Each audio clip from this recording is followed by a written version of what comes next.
Jangan lupa untuk peserta training of trainers untuk menggunakan virtual background dan silahkan on cam karena acara akan segera dimulai.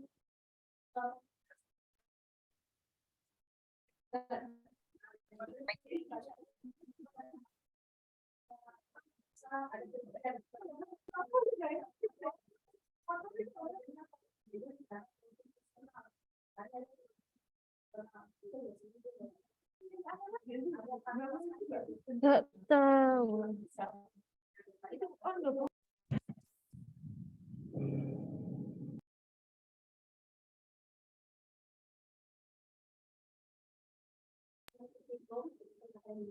Baik, bagaimana Bapak Esron? Apakah bisa dimulai? Sebentar Bu, saya lagi dipanggil operator sebentar. Oh, siap Bapak.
Baik, Bu Siti Ulan, silakan. Ya, baik saya mulai. Teman-teman silakan on cam semua. Bismillahirrahmanirrahim. Assalamualaikum warahmatullahi wabarakatuh. Om Swastiastu, Namo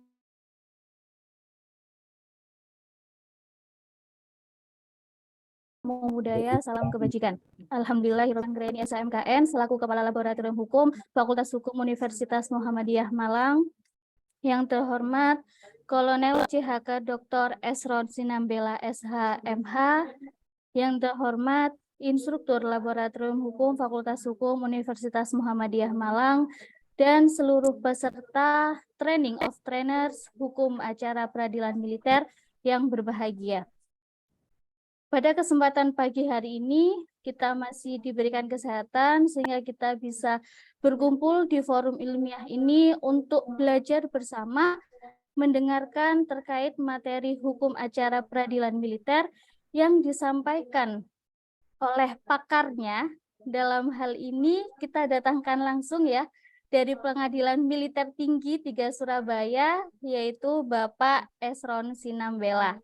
Seperti itu. Sebelumnya, perkenalkan nama saya Siti Wulandari. Di sini saya selaku moderator dalam acara ini. nanti akan memandu Bapak Esron dalam menyampaikan materi. Adapun acara di pagi hari ini, yang pertama nanti akan ada pemaparan materi terlebih dahulu yang akan disampaikan oleh Bapak Esron, kemudian dilanjutkan dengan sesi tanya jawab. Seperti itu. Baik, untuk mempersingkat waktu, saya persilahkan Bapak Kolonel CHK Dr. Esron Sinambela SHMH selaku Wakil Kepala Pengadilan Militer Tinggi 3 Surabaya untuk menyampaikan materi terkait hukum acara peradilan militer. Waktu dan tempat kami persilahkan. Baik, terima kasih Ibu Siti Wulandari SHMH yang sudah memberikan kesempatan kepada saya. Mohon maaf, saya cek suara dulu, terdengar suaranya dengan bagus apa bagaimana Bu Siti? Sudah bagus Pak, sudah jelas. Baik, terima kasih. Eh, saya lanjutkan. Saya apa perlu perkenalan dulu ya? Boleh ditambahin dengan Bapak barangkali. Tadi perkenalan singkat saja Pak. Baik, oke, baik.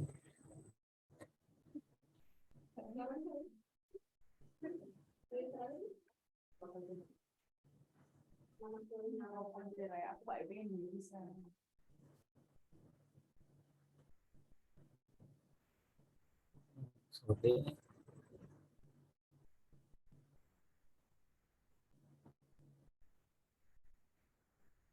Oke, baik.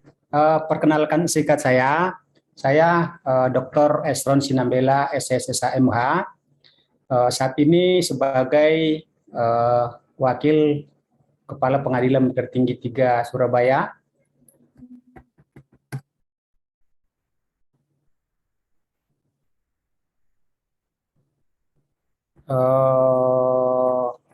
Ini riwayat jabatan saya terakhir sebagai Wakil Kepala Pengadilan Tertinggi Surabaya dari bulan Desember 2022 sampai dengan sekarang.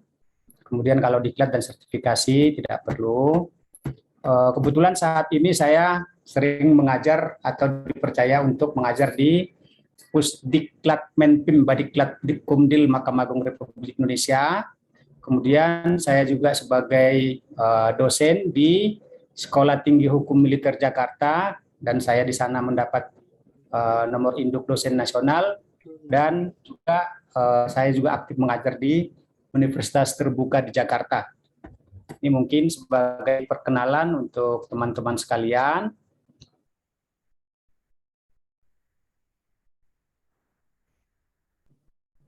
Bentar ini.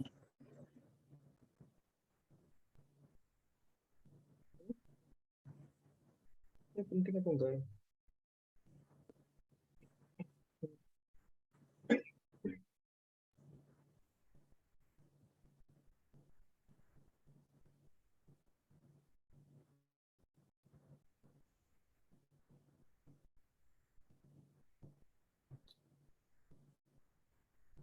Baik, sudah bisa terlihat slide-nya?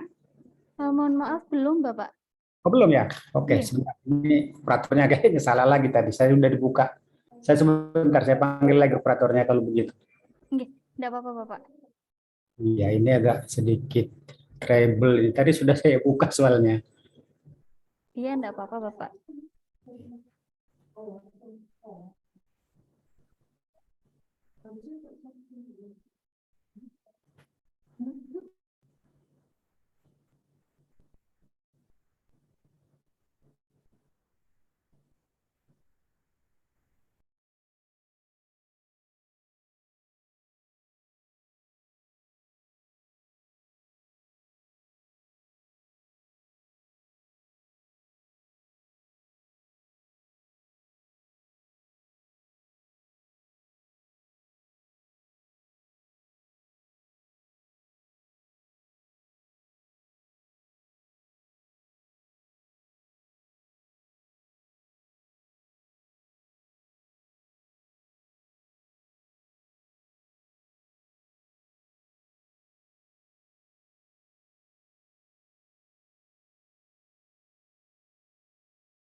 Sudah bisa terlihat slide-nya, Bu Siti?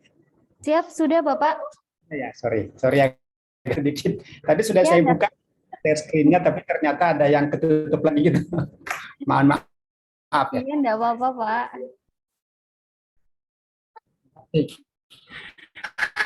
Oke, tadi perkenalan hanya sekedar saya bacakan, Bu Siti ya. Iya, siap, Saya Pak. kira cukup untuk perkenalan. Permintaan dari Universitas Muhammadiyah Malang pada beberapa hari yang lalu, sehingga saya ditunjuk oleh pimpinan dalam hal ini Kadil Mil 3 Surabaya untuk memenuhi permintaan dari pihak Fakultas Hukum ya, penelitian laboratorium hukum barangkali tadi Iya, lengkapnya laboratorium hukum, Pak. suratnya, Iya. untuk memberikan materi terkait dengan hukum acara peradilan militer. Jadi seperti tadi yang disampaikan oleh Bu Siti, sebenarnya saya itu bukan pakar, tapi hanya sebagai hakim tinggi biasa di pengadilan militer tinggi, yang mungkin barangkali hanya berbeda pengalaman saja, Bu. Berbeda pengalaman terkait dengan bagaimana sih sebenarnya proses penyelesaian perkara di pengadilan militer. Jadi mohon maaf ini Bu Siti, sampai jam berapa nih waktunya bisa share? Mohon izin Pak sampai jam 12. Oh, jam 12. Ya, itu sudah Kurang selesai lebih tanya kan. jawab. Iya. Oh, baik. Terima kasih.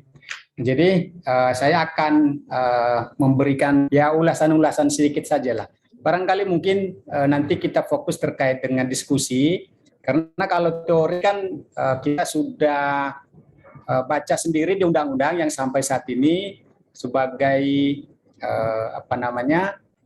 dasar hukum, ya, dasar hukum untuk peradilan militer ini sesuai dengan Undang-Undang Nomor 31 Tahun 1997 tentang peradilan militer, di mana saat ini sebenarnya undang-undang ini sudah banyak mengalami perubahan,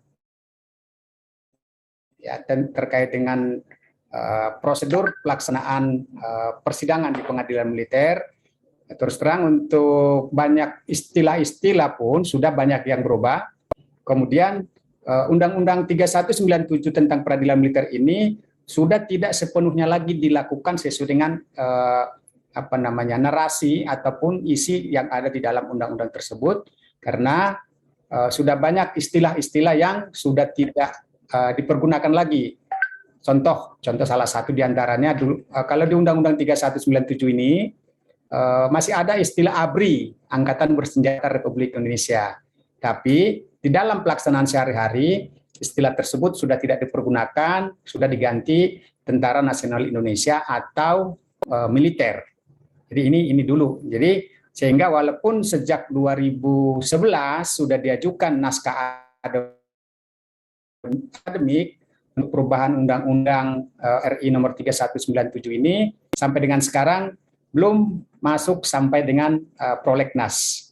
Ya, belum masuk sebagai prolegnas, karena mungkin nanti kita bahas apa sih penyebabnya sehingga Undang-Undang 3197 ini sampai dengan sekarang belum ada penggantinya. Ya, jadi walaupun sudah banyak istilah yang tidak dipergunakan lagi dalam pelaksanaan peradilan militer, namun undang-undang ini masih tetap sebagai dasar hukum untuk menyelenggarakan peradilan militer. Teman-teman sekalian, ada beberapa istilah ataupun pengertian-pengertian yang harus kita pahami terlebih dahulu yang terkait dengan penyelenggaraan peradilan militer. Pertama, kita harus memahami dulu ada istilah hakim militer tinggi, dan hakim militer utama, yang disebut juga biasanya sebagai hakim, yaitu pejabat yang masing-masing melaksanakan kekuasaan kehakiman pada pengadilan, khususnya ini adalah di pengadilan militer. Nah, saya lompati dulu dengan pengertian auditor militer ataupun auditor militer tinggi. Ini teman-teman sekalian bisa memahami ataupun membaca dalam slide bahwa yang disebutkan sebagai auditor adalah pejabat yang diberi wewenang untuk bertindak sebagai penuntut umum, sebagai pelaksana putusan atau penetapan pengadilan dalam lingkungan peradilan militer atau pengadilan dalam lingkungan peradilan umum dan dalam perkara pidana, dan sebagai penyidik sesuai dengan ketentuan undang-undang. Nah, jadi ini yang disebutkan sebagai auditor. Jadi kalau di pengertian, bukan pengertiannya, kalau di pengadilan umum, peradilan umum itu sama dengan jaksa ya. Tapi kalau di militer namanya auditor. Ya. Itu kesetaraannya. Nah, kalau di dalam pengadilan ini ya, dalam pengadilan militer itu ada hakim militer sama levelnya dengan auditor militer untuk pengadilan tingkat pertama. Oke. Nah, hakim militer tinggi levelnya sama dengan auditor militer tinggi, yaitu untuk memeriksa dan mengadili perkara di persidangan pada pengadilan militer tinggi. Nah, hakim militer tinggi ataupun pengadilan militer tinggi ini nanti kita bicarakan lebih lanjut bahwa hakim militer tinggi ini melaksanakan dua fungsi persidangan. Dia bisa sebagai hakim tingkat pertama pada pengadilan, nanti ada lebih jelasnya akan kita bahas. Hakim militer tinggi ini untuk menjadi hakim tingkat pertama pada pangkat mayor ke atas sampai dengan jenderal. Sama dengan auditor militer tinggi menyidangkan perkara tingkat pertama pada pengadilan militer tinggi. Tetapi yang perlu teman-teman sekalian pahami bahwa hakim militer tinggi ini juga menyidangkan perkara tingkat banding yang diajukan oleh pengadilan militer, yaitu tadi yang diputus oleh pengadilan militer, yaitu pangkat prajurit 2 sampai dengan kapten. Maka kalau ada upaya hukum, ya kalau diajukan upaya hukum permohonan upaya hukum banding, maka akan diputus oleh hakim militer tinggi, ya di pengadilan militer tinggi yang mempunyai tadi dua fungsi. Satu sebagai hakim militer tingkat pertama untuk pangkat mayor sampai dengan ke atas sampai jenderal, dan menyidangkan perkara banding yang diajukan oleh pengadilan militer. Tetapi ya ini perlu untuk teman-teman sekalian pahami, tetapi kalau di hakim militer tinggi yang menyidangkan perkara tingkat banding, auditornya bukan auditor militer tinggi, tetapi adalah auditor militer. Ya, jadi dia tidak melaksanakan, auditor tertinggi ini tidak melaksanakan pemeriksaan perkara tingkat banding di pengadilan militer tinggi. Nah, itu ya, jadi harus dipilah. Ini maka perlu untuk pemahaman dari teman-teman sekalian. Nah, kemudian tadi di hakim militer ini ada hakim militer tinggi, dan hakim militer utama. Nanti akan kita bahas apa yang dilakukan oleh hakim militer utama ini. Maka hakim militer utama menyidangkan perkara tingkat banding yang dimohonkan banding pada putusan pengadilan militer tinggi. Ya, jadi upaya hukum yang dilakukan oleh para pihak yang mengajukan upaya hukum banding maka akan diputus di pengadilan militer utama oleh Majelis Hakim Militer Utama. Baru nanti di sini auditor militer tinggi mengikuti atau menjadi penuntut gitu ya. Jadi di pengadilan militer tinggi mereka tidak menjadi auditor militer tinggi, tetapi mereka menjadi auditor militer tinggi dalam upaya hukum banding pada pengadilan militer utama. Ini agak sedikit jelimet ya, maka dari awal kita pahami dulu betul-betul. Jadi peristilahan atau istilah-istilah terkait dengan hakim militer ini ada perbedaan ya. Ada perbedaan antara peradilan umum ya, pidana umum dengan peradilan militer ya. Baik dari pengadilan pengadilan militernya, pengadilan militer tinggi maupun pengadilan militer utama. Sama juga dengan auditor militer dan auditor militer tinggi. Baik. Oh,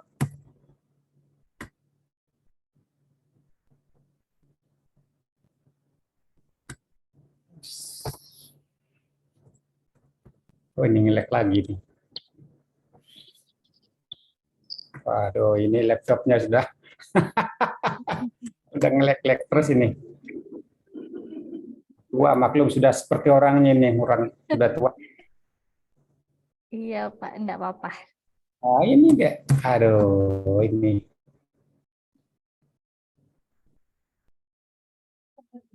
Atau mungkin kami bantu Pak, atau seperti apa?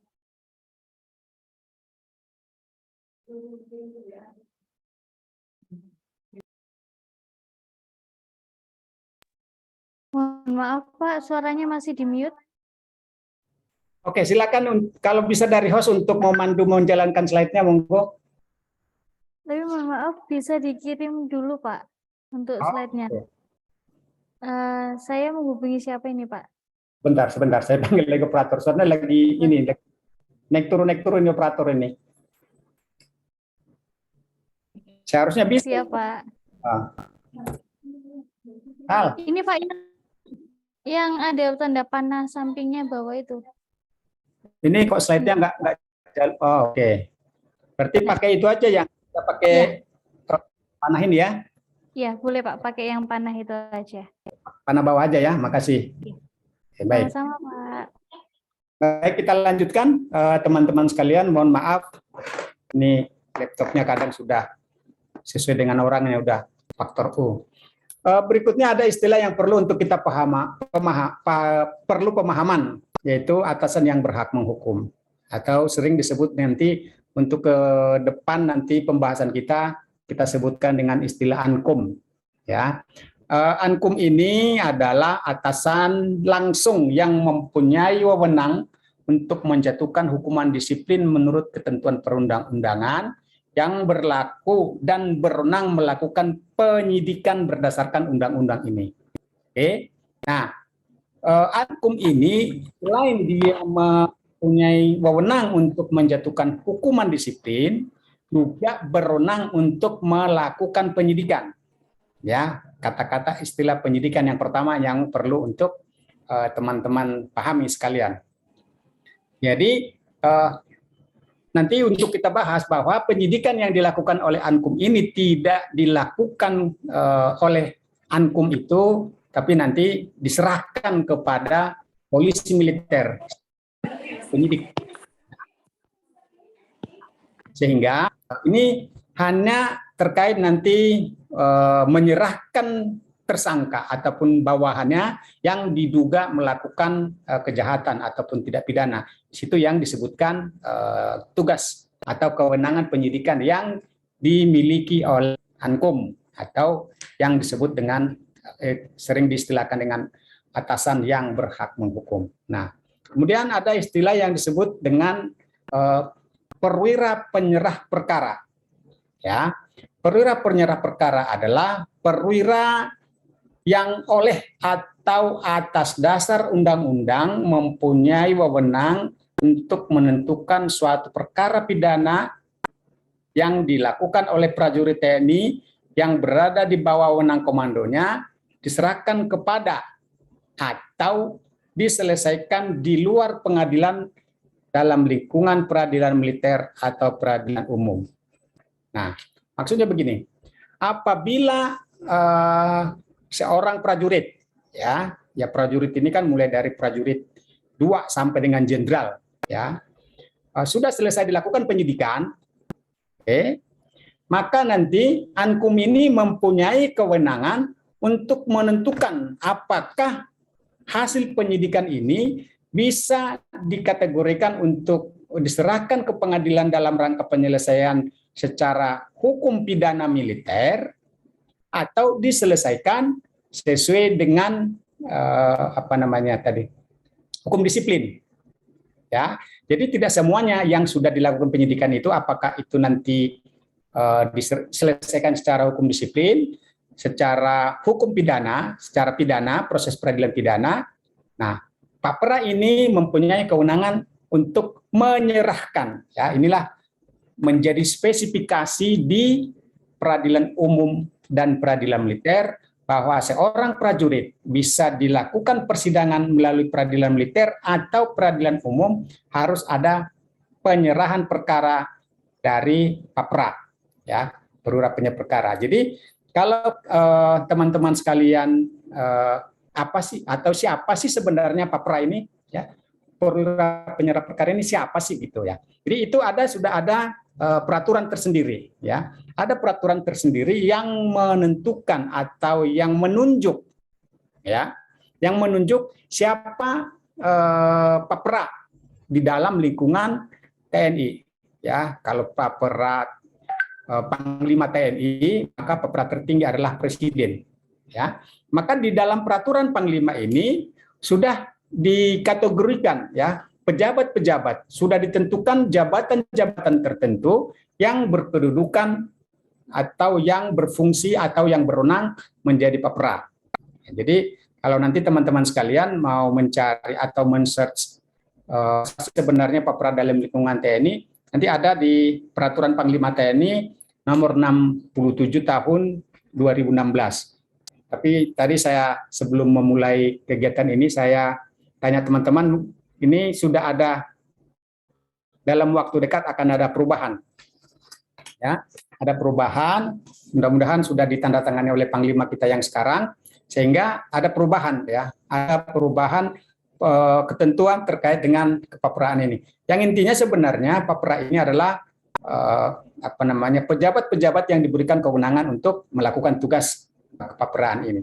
Nah, lebih lanjut dari situ tadi yang saya sebutkan di atas bahwa ada Panglima sebagai Papra di dalam lingkungan TNI menunjuk kembali, ya merujuk kembali di dalam matra masing-masing. Jadi kalau Angkatan Darat mempunyai peraturan tersendiri tentang kepapraan, maka Angkatan Darat mempunyai peraturan tersendiri. Ya, kalau di lingkungan TNI Angkatan Darat ada peraturan Kasat Kepala Staf Angkatan Darat nomor 428 Romawi 2016. Itu ini kemungkinan juga sudah akan berubah, tapi karena saya cari teman informasi juga menggunakan ini, ya sampai dengan sekarang masih menggunakan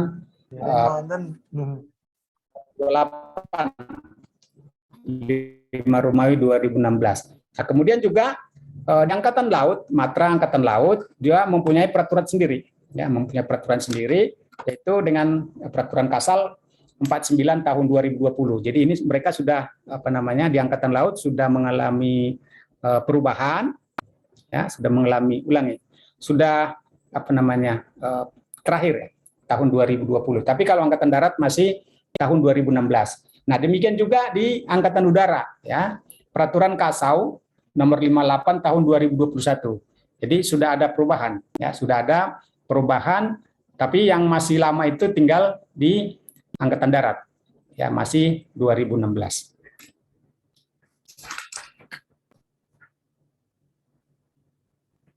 Baik, teman-teman sekalian, ini yang menjadi topik kita pada pagi hari ini, yaitu siapa sih sebenarnya yang disebut sebagai militer gitu ya, ataupun prajurit yang akan dilakukan pemeriksaan ataupun disidangkan di peradilan militer, di pengadilan militer.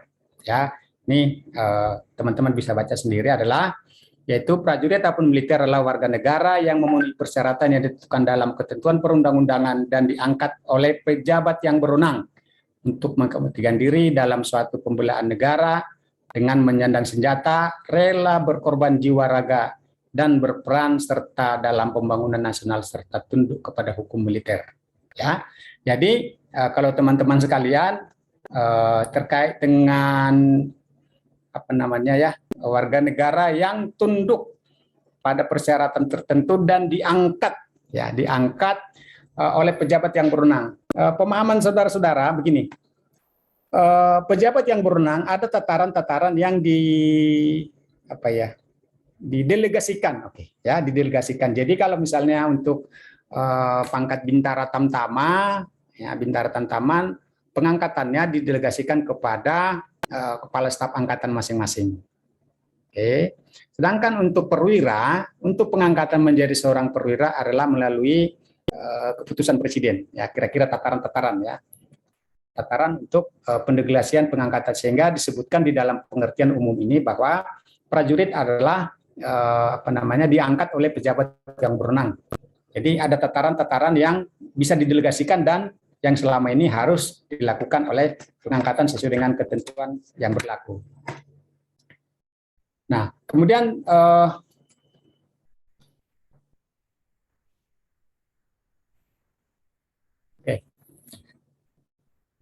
dalam Undang-Undang 31 tahun 1997 tentang peradilan militer ini ditentukan bahwa peradilan militer, ya, dalam pasal 5 disebutkan bahwa peradilan militer merupakan pelaksana kekuasaan kehakiman di lingkungan TNI untuk menegakkan hukum dan keadilan dengan memperhatikan kepentingan penyelenggaraan pertahanan negara. Ini agak sedikit saya pelankan, ya, agak sedikit membacanya agak pelankan. Memperhatikan kepentingan penyelenggaraan pertahanan keamanan negara. Oke. Kalau kita kembali ke saya bilang bahwa penegakan hukum itu mempunyai ada untuk tujuan kepentingan penegakan hukum, kepentingan penegakan hukum, terus memperhatikan keadaan sosial dan lain sebagainya. Tapi khusus untuk peradilan militer, ya, peradilan militer ini adalah memperhatikan kepentingan penyelenggaraan pertahanan keamanan negara. Ya, jadi bukan hanya sekedar kepentingan umum, kepentingan hukum, tapi khusus militer harus memperhatikan kepentingan pertahanan keamanan negara. Jadi bukan hanya sekedar yang penting ini perkara selesai, para pihak puas, tidak, tapi harus memperhatikan. Ya, ini kadang yang sering yang menjadi yang agak sedikit menjadi beban bagi teman-teman hakim, tidak hanya sekedar untuk memperhatikan kepentingan hukum maupun kepentingan umum, tapi bagaimana seorang hakim militer, hakim militer untuk memperhatikan hal ini, ya, dalam rangka kepentingan penyelenggaraan pertahanan keamanan negara. Jadi bukan hanya sekedar memutus perkara, yang penting sudah ada kepastian hukum, ada manfaat, bukan hanya seperti itu. Tapi di dalam pasal 5 ini harus menjadi yang utama. Oke, ini yang perlu untuk dipahami oleh teman-teman sekalian. Ini terkait dengan kedudukan peradilan militer. Oke, sedangkan auditorat mempunyai sebagai, ya, merupakan badan pelaksana kekuasaan pemerintahan di bidang penuntutan dan penyidikan di lingkungan TNI. Nah, tadi kalau di depan atau di atas sudah saya jelaskan bahwa Ankum juga melakukan pertindakan penyidikan. Oke, nah ini juga sudah ketemu lagi. Ada dua, ya, berarti ada dua pelaksana, ya, yang melaksanakan penyidikan. Tadi satu Ankum, yang kedua adalah auditor. Ya, nanti kita cari lagi, ada satu lagi nanti di belakangnya. Jadi kalau peradilan militer itu menyelenggarakan pelaksanaan kekuasaan kehakiman di lingkungan TNI, maka auditor sebagai pelaksana kekuasaan pemerintahan bidang penuntutan dan penyidikan. Ya, itu bedanya, ya. Jadi kalau dia apa bedanya peradilan militer dengan auditorat militer? Nah, ini, ya. Baik. Teman-teman sekalian, ini di dalam pasal 9 sudah disebutkan siapa yang menjadi yurisdiksi ataupun siapa yang tunduk ataupun yang menjadi kewenangan pengadilan militer untuk dilakukan pemeriksaan secara pidana.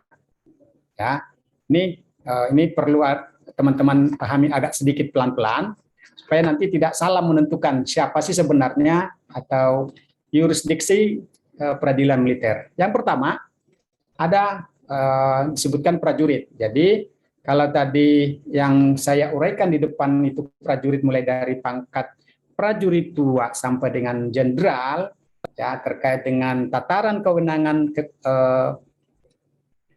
pemeriksaan di pengadilan militer ataupun di pengadilan tertinggi, maka itu prajurit, ya, itu yang pertama adalah prajurit.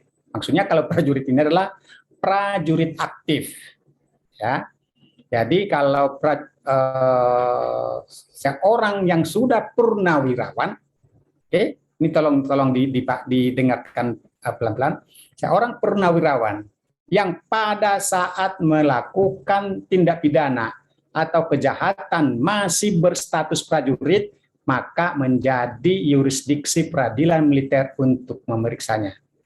Ingat ya, pada saat melakukan kejahatan masih berstatus prajurit. Jadi kalaupun sudah pensiun, nanti saya sudah pensiun, setelah 58 baru diungkap ada terjadi tindak pidana yang dilakukan masih pada saat berstatus prajurit, maka dia tunduk kepada peradilan militer. Ini yang dimaksudkan pada poin A. Kemudian poin B, yang berdasarkan undang-undang dipersamakan dengan prajurit. Ya. Ini berdasarkan undang-undang dipersamakan dengan prajurit, contohnya seperti ini. Ya. Misalnya seorang taruna, ya, taruna. Karena itu sudah dipersamakan berdasarkan undang-undang, maka taruna TNI Angkatan Darat, Akmil, taruna TNI Angkatan Laut, dan taruna TNI Angkatan Udara, ya, mereka tunduk kepada peradilan militer. Karena kalau nanti teman-teman sekalian membaca klausul pendirian tentang taruna ini, ya, Akademi TNI ini, itu termasuk yang pada masuk dalam poin 2. Atau yang ketiga, ya, yang ketiga, anggota suatu golongan atau jawatan atau badan yang dipersamakan atau dianggap sebagai prajurit berdasarkan undang-undang. Ya, contohnya kalau pernah dengar itu kan kali ya, Deddy Corbuzier yang lagi ramai saat ini. Ya, itu termasuk ya, Mas Bayu ketawa dia, ya. Itu tunduk kepada peradilan militer karena dia sudah diberi pangkat letnan kolonel, pangkat tituler. Nah, ini yang dimaksudkan dipersamakan, ya, dipersamakan sebagai prajurit. Dan yang keempat, seseorang yang tidak termasuk golongan A, B, C, dan D, tapi atas keputusan Panglima dengan persetujuan Menteri Pertahanan diadili dalam suatu peradilan lingkungan peradilan militer. Nah, ini contohnya nanti kita bahas di belakang terkait dengan perbuatan tindak pidana koneksitas, ya. Jadi dalam perkara koneksitas nanti kita bahas lebih lanjut, ada 2 objek hukum yang berbeda, hukum yang tunduk kepada peradilan hukum militer dan tunduk peradilan umum apabila berdasarkan keputusan Menteri, sebenarnya ini bukan Menteri Kehakiman lagi ya, sekarang ini Ketua Mahkamah Agung. Ya, ini masih termasuk salah satu istilah-istilah yang masih menggunakan istilah yang sudah berubah, maka bukan lagi Menteri Kehakiman tapi Ketua Mahkamah Agung. Nah, ini dinyatakan untuk tunduk ke peradilan militer. Nah, kemudian yang kedua, pengadilan militer juga memeriksa dan memutus serta menyelesaikan sengketa tata usaha militer. Ini ada terakhir saya waktu di Jakarta tahun 2021, ada lagi gugatan kepada putusan Panglima TNI yang mengangkat seseorang menjadi Panglima Kodam Jaya yang digugat, ya, yang digugat oleh kelompok-kelompok masyarakat tertentu yang ingin diselesaikan melalui sengketa tata usaha militer. Dan yang ketiga, menggabungkan perkara gugatan ganti rugi, perkara pidana yang bersangkutan atas permintaan para pihak. Ini agak jarang terjadi ya, karena selama ini memang belum pernah dilaksanakan dan belum pernah diputus, ya, diambil putusan pengadilan militer terkait dengan penggabungan perkara ganti rugi. Namun secara teori ketentuan dibolehkan, tapi saat belakang-belakang ini belum, sampai dengan sekarang belum pernah dibuat putusan. Nah, ini teman-teman sekalian, tadi yang saya jelaskan di depan, di atas, bahwa tadi kita sebutkan ada 3 kategori ya. Hakim militer berarti pengadilan militer, terus hakim militer tinggi berarti pengadilan militer tinggi, dan hakim militer utama berarti pengadilan militer utama.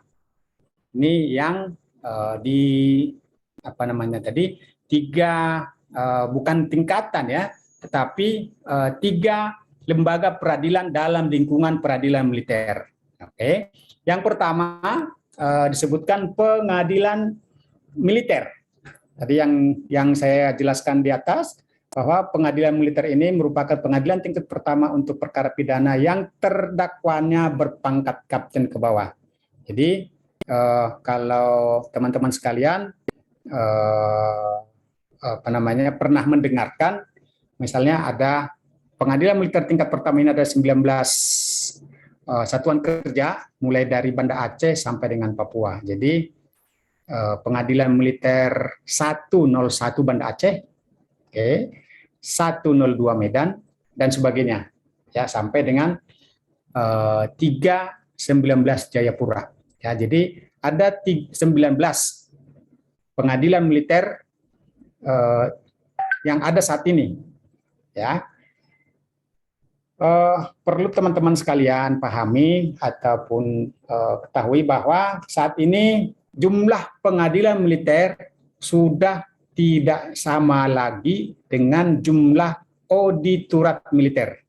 Ya, jadi organisasi auditorat militer lebih duluan berkembang, ya, bukan berkembang, lebih duluan memekarkan, ya, pemekaran organisasi. Kalau sampai sekarang, kalau tidak salah, pengadilan auditorat militer itu sudah sampai 420 apa berapa ya? 421 kalau nggak salah. Di Papua saja mereka sudah 2, Manokwari. Nah, sedangkan pengadilan militer masih tetap 19 pengadilan militer. Nah, kemudian yang kedua, ada pengadilan militer tinggi. Yang tadi yang disebutkan pengadilan militer ini, pengadilan militer tinggi merupakan pengadilan tingkat banding perkara pidana yang diputus oleh tingkat pertama oleh pengadilan militer. Oke. Jadi tadi yang saya sebutkan hakim militer, ya, putusan di pengadilan militer oleh hakim militer akan upaya hukum banding kepada pengadilan militer tinggi. Maka pengadilan militer tinggi akan memutus perkara banding dari pengadilan militer.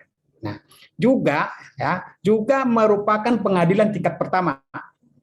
Ya, ini perlu pemahaman lebih serius lagi. Menjadi pengadilan tingkat pertama untuk pangkat yang terdakwanya salah satunya berpangkat mayor di atas. Ya, jadi misalnya gini, kalau misalnya dalam suatu tindak pidana, apabila dijadikan dalam satu berkas perkara yang diantaranya ada berpangkat salah satu pangkat mayor, misalnya dia ada yang terdakwanya juga dalam satu berkas itu pangkat kapten, terus perwira, bintara, tamtama, maka apabila salah satu di antaranya dalam melakukan tindak pidana dijadikan dalam satu berkas, dalam satu berkas, maka perkaranya disidangkan di pengadilan militer tinggi. Tetapi apabila istilahnya split, ya, dipisah, maka dia nanti sesuai dengan kewenangannya, ya, yang pangkat mayor ke bawah di pengadilan militer. Nah, untuk yang mayornya di pengadilan militer tinggi. Dan yang kedua, pengadilan militer tinggi ini juga melakukan pemeriksaan atas gugatan sengketa tata usaha angkatan bersenjata. Ini masih ada istilah angkatan bersenjata, tapi sekarang ini gugatan sengketa tata usaha militer. Ya, tadi yang saya sebutkan di awal, yang terakhir Pangdam Jaya digugat atas putusan, ya, putusan yang menurut para pihak tidak puas. Nah, ini disidangkan di pengadilan militer tinggi. Nah, kemudian yang ketiga, tadi kita kembali lagi ke pengadilan militer utama, merupakan pengadilan tingkat banding untuk perkara pidana yang diajukan banding oleh pengadilan militer tinggi, ya, termasuk sengketa tata usaha militer, ya. Jadi putusan pengadilan militer tinggi, upaya bandingnya adalah ke pengadilan militer utama. Oke. Terus kemudian yang ketiga, yang kedua ada disebutkan pengadilan militer pertempuran. Ya, pengadilan militer pertempuran ini sampai sekarang masih belum pernah dilaksanakan ya, kecuali pada tahun apa namanya. Tapi itu pun bukan pertempuran ya, peradilan khusus yaitu untuk G30 PKI. Tapi ini masih disebutkan bahwa pengadilan militer pertempuran merupakan pengadilan tingkat pertama dan terakhir dalam mengadili perkara pidana yang dilakukan oleh prajurit di pertempuran. Nah, jadi ini merupakan pengadilan khusus ya, pengkhususan atau diferensiasi spesialis khusus untuk melakukan pengadilan. Jadi mobile gitu ya, mengikuti pasukan. Tapi dengan sampai sekarang belum pernah dilakukan, tapi masih merupakan suatu kerangka ya. Jadi untuk dipersiapkan apabila situasi dalam keadaan tidak memungkinkan untuk menyelenggarakan persidangan ataupun peradilan, maka pengadilan pertempuran inilah yang berjalan. Ya, inilah nanti yang akan menyelesaikan perkara-perkara pidana pada saat dalam situasi tertentu. Baik, berikutnya teman-teman sekalian, tadi disebutkan di depan ada penyidik, ya, penyidik yaitu Ankum, terus polisi militer dan auditorat militer. Nah, tadi di awal saya sebutkan bahwa Ankum ini juga sebagai penyidik, namun ya, gitu tadi ya, kata-katanya demikian. Namun di dalam pelaksanaan sehari-hari, Ankum ini tidak melakukan penyidikan, tetapi menyerahkan penyidikan kepada polisi militer. Ya, apa kaitannya? Kenapa disebutkan Ankum ini masih juga sebagai penyidik, padahal yang melakukan penyidikan adalah polisi militer? Nah, ini terlihat ya, nanti akan terlihat apabila pada saat polisi militer, ini terkait dengan kewenangan dari Ankum, terkait nanti penahanan. Ya, apabila polisi militer melakukan penyidikan, menganggap perlu prajurit yang bersangkutan ataupun yang diperiksa sebagai tersangka tersebut perlu untuk ditahan, maka ya polisi militer meminta penahanan kepada Ankum. Nah, ini yang disebutkan bahwa Ankum ini melakukan fungsi penyidikan, namun sehari-hari diserahkan kepada polisi militer untuk melakukan penyidikan. Jadi yang berfungsi, bukan berfungsi ya, yang melaksanakan tugas penyidikan ini, ya, kewenangan penyidikan ini dilakukan oleh polisi militer. Polisi militer ini ya polisi militer angkatan darat, angkatan laut, dan angkatan udara.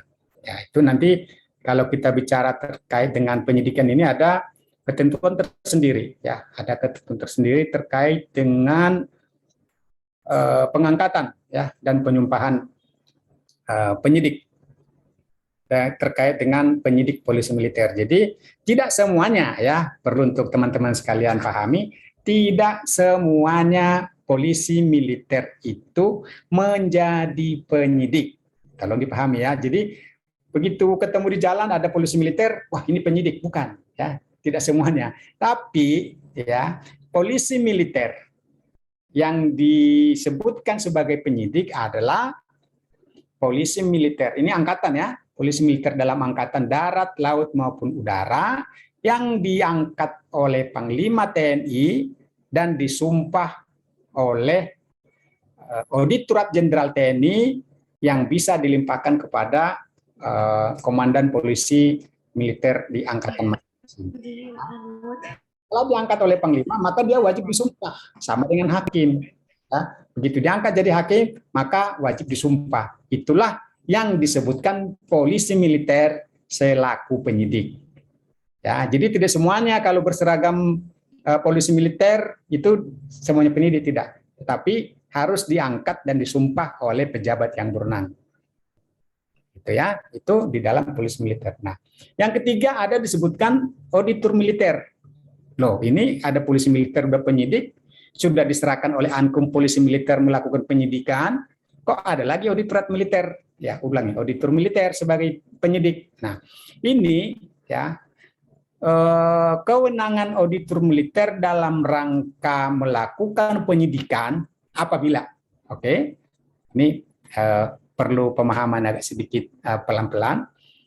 Apabila berkas perkara yang dilimpahkan oleh polisi militer dalam rangka melakukan penyidikan dianggap belum sempurna, ya, belum lengkap, maka auditor boleh melakukan penyidikan tambahan.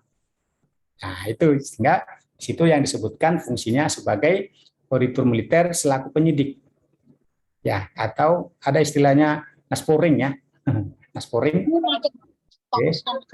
Ini yang dilakukan, ulangi, kewenangan auditor militer dalam kaitannya dengan penyidik. Ya, jadi sudah diangkat yang ada yang bocor ini suaranya. Bapak, mohon maaf, sudah saya mute. Oke, makasih. Bisa Baik. dilanjutkan. Ya, makasih. Saya ulangi ya. Jadi auditor militer yang sudah diangkat dan disumpah menjadi auditor militer, maka dia juga berwenang sebagai penyidik. Ya, sama dengan polisi militer tadi. Jadi harus diangkat. Jadi kalau dia auditor semuanya sudah jadi, kalau sudah diangkat dan disumpah menjadi auditor, maka sudah otomatis menjadi penyidik dalam rangka melakukan penyidikan tambahan ataupun naspori.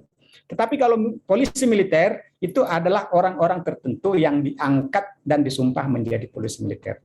Itu yang bedanya ya. Nah, sehingga kalau Ankum ya, Ankum itu tidak disidik, ulangi, bukan tidak diangkat dan disumpah menjadi penyidik, tapi dia hanya mempunyai kewenangan, sehingga kewenangan Ankum sebagai penyidik itu diserahkan dalam sehari-hari, tugas penyidikan tersebut diserahkan kepada polisi militer. Oke. Baik, di dalam pasal 69 ayat 2 ada disebutkan penyidik pembantu. Nah, ini masih di dalam bahasa undang-undang yang lama, tapi dengan sekarang ini sepertinya ini sudah tidak terlaksana lagi. Karena Propos TNI Angkatan Darat, Angkatan Laut, dan Angkatan Laut ini sudah tidak melakukan fungsinya lagi sebagai penyidik pembantu. Ya, ini sebagai pemahaman saja kepada teman-teman sekalian.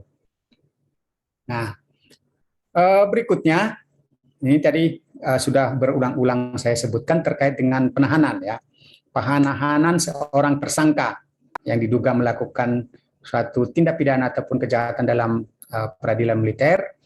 Ankum itu mempunyai kewenangan untuk melakukan penahanan selama 20 hari.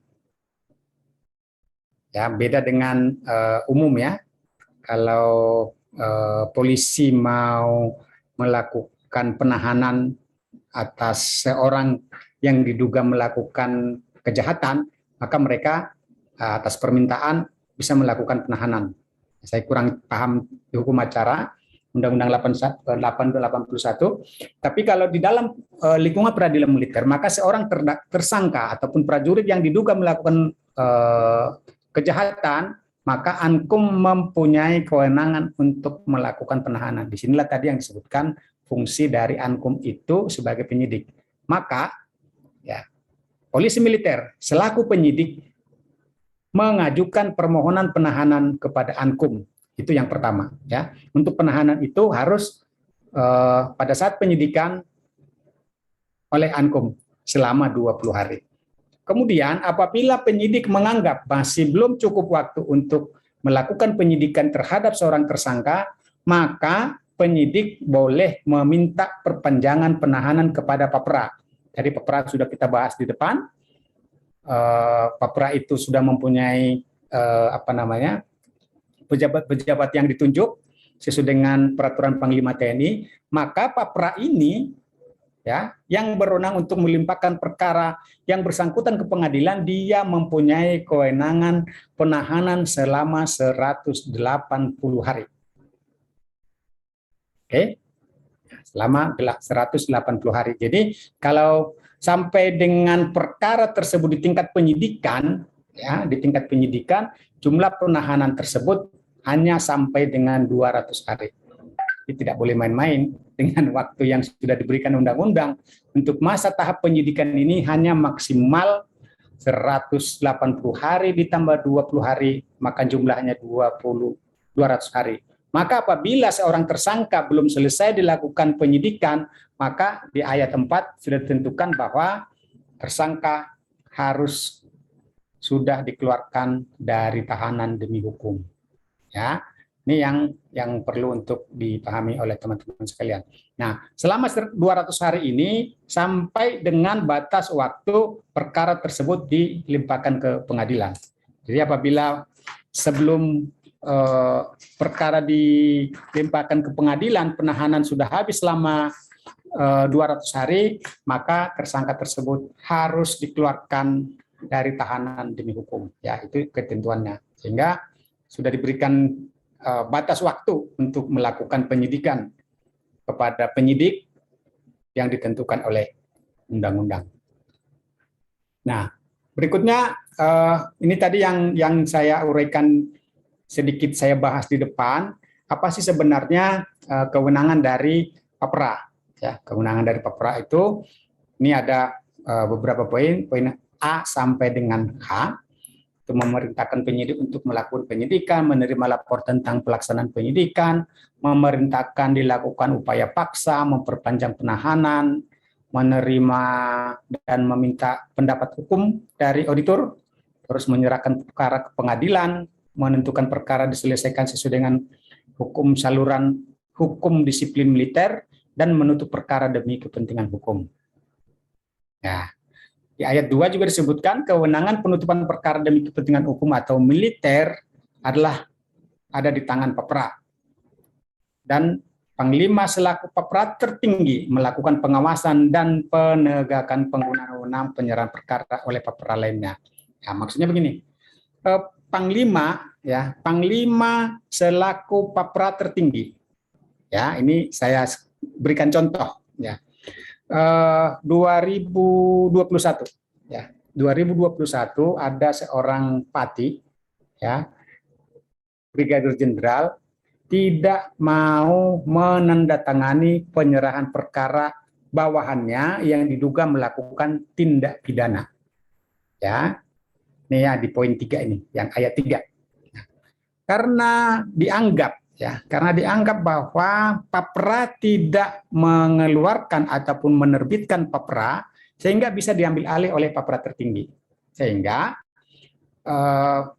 prajurit yang diduga melakukan kejahatan, ya, Paperanya tidak mau menerbitkan Papera, maka diambil alih oleh Panglima tertinggi selaku Papera tertinggi untuk membuat keputusan penyerahan perkara. Ya, sehingga perkara yang bersangkutan, prajurit tersebut dilimpahkan ke pengadilan yang berwenang untuk dilakukan pemeriksaan sesuai dengan yang disangkakan dilakukan oleh prajurit tersebut. Bahkan, ya perlu teman-teman sekalian ini sebagai ketegasan dari pimpinan TNI, bahkan Papera, ya yang tadi saya contohkan tadi, Papera yang tidak menerbitkan Papera keputusan penyerahan perkara tersebut malah Papera tersebut diperkarakan gitu ya, melanggar pasal lain di dalam Undang-Undang Hukum Pidana Militer, tidak mentaati suatu keputusan pimpinan ya, tidak menjalankan peraturan karena dia dia seharusnya membuat keputusan penyerahan perkara, karena itu tidak dilakukan maka diambil alih oleh Panglima tertinggi sehingga kepaperaan ini, sehingga Papera yang seharusnya menerbitkan keputusan penyerahan perkara tersebut menjadi pelaku diduga ya, ditetapkan menjadi tersangka gitu. Bahkan kemarin sebelum saya pindah ke Surabaya sudah disidangkan diperiksa dan diadili di Pengadilan Militer Tinggi 2 Jakarta. Kira begitu ya. Jadi ini tidak main-main ya, bahwa kepaperaan itu juga harus dilakukan oleh Papera. Kewenangan tersebut harus dilakukan gitu ya. Nah, kemudian teman-teman sekalian, tadi Papera berwenang untuk menyerahkan perkara untuk diperiksa dan diadili serta diputus di pengadilan militer yang berwenang. Oke, jadi ini menjadi khas ya, ini menjadi khas dari pengadilan militer dengan adanya PAPRA ini, keputusan penyerahan perkara. Jadi dari auditor militer ya, dari penyidik polisi militer melimpahkan berkas perkara kepada auditor untuk disusun dakwaan dan kelengkapan berkas perkara untuk dilimpahkan ke pengadilan militer sesuai dengan penyerahan perkara ya, penyerahan surat keputusan penyerahan perkara dari PAPRA, sehingga auditor militer melimpahkan berkas tersebut ke pengadilan militer. Dengan adanya pelimpahan berkas perkara ini, maka pengadilan berwenang atau mempelajari berkas perkara apakah perkara tersebut menjadi kewenangan.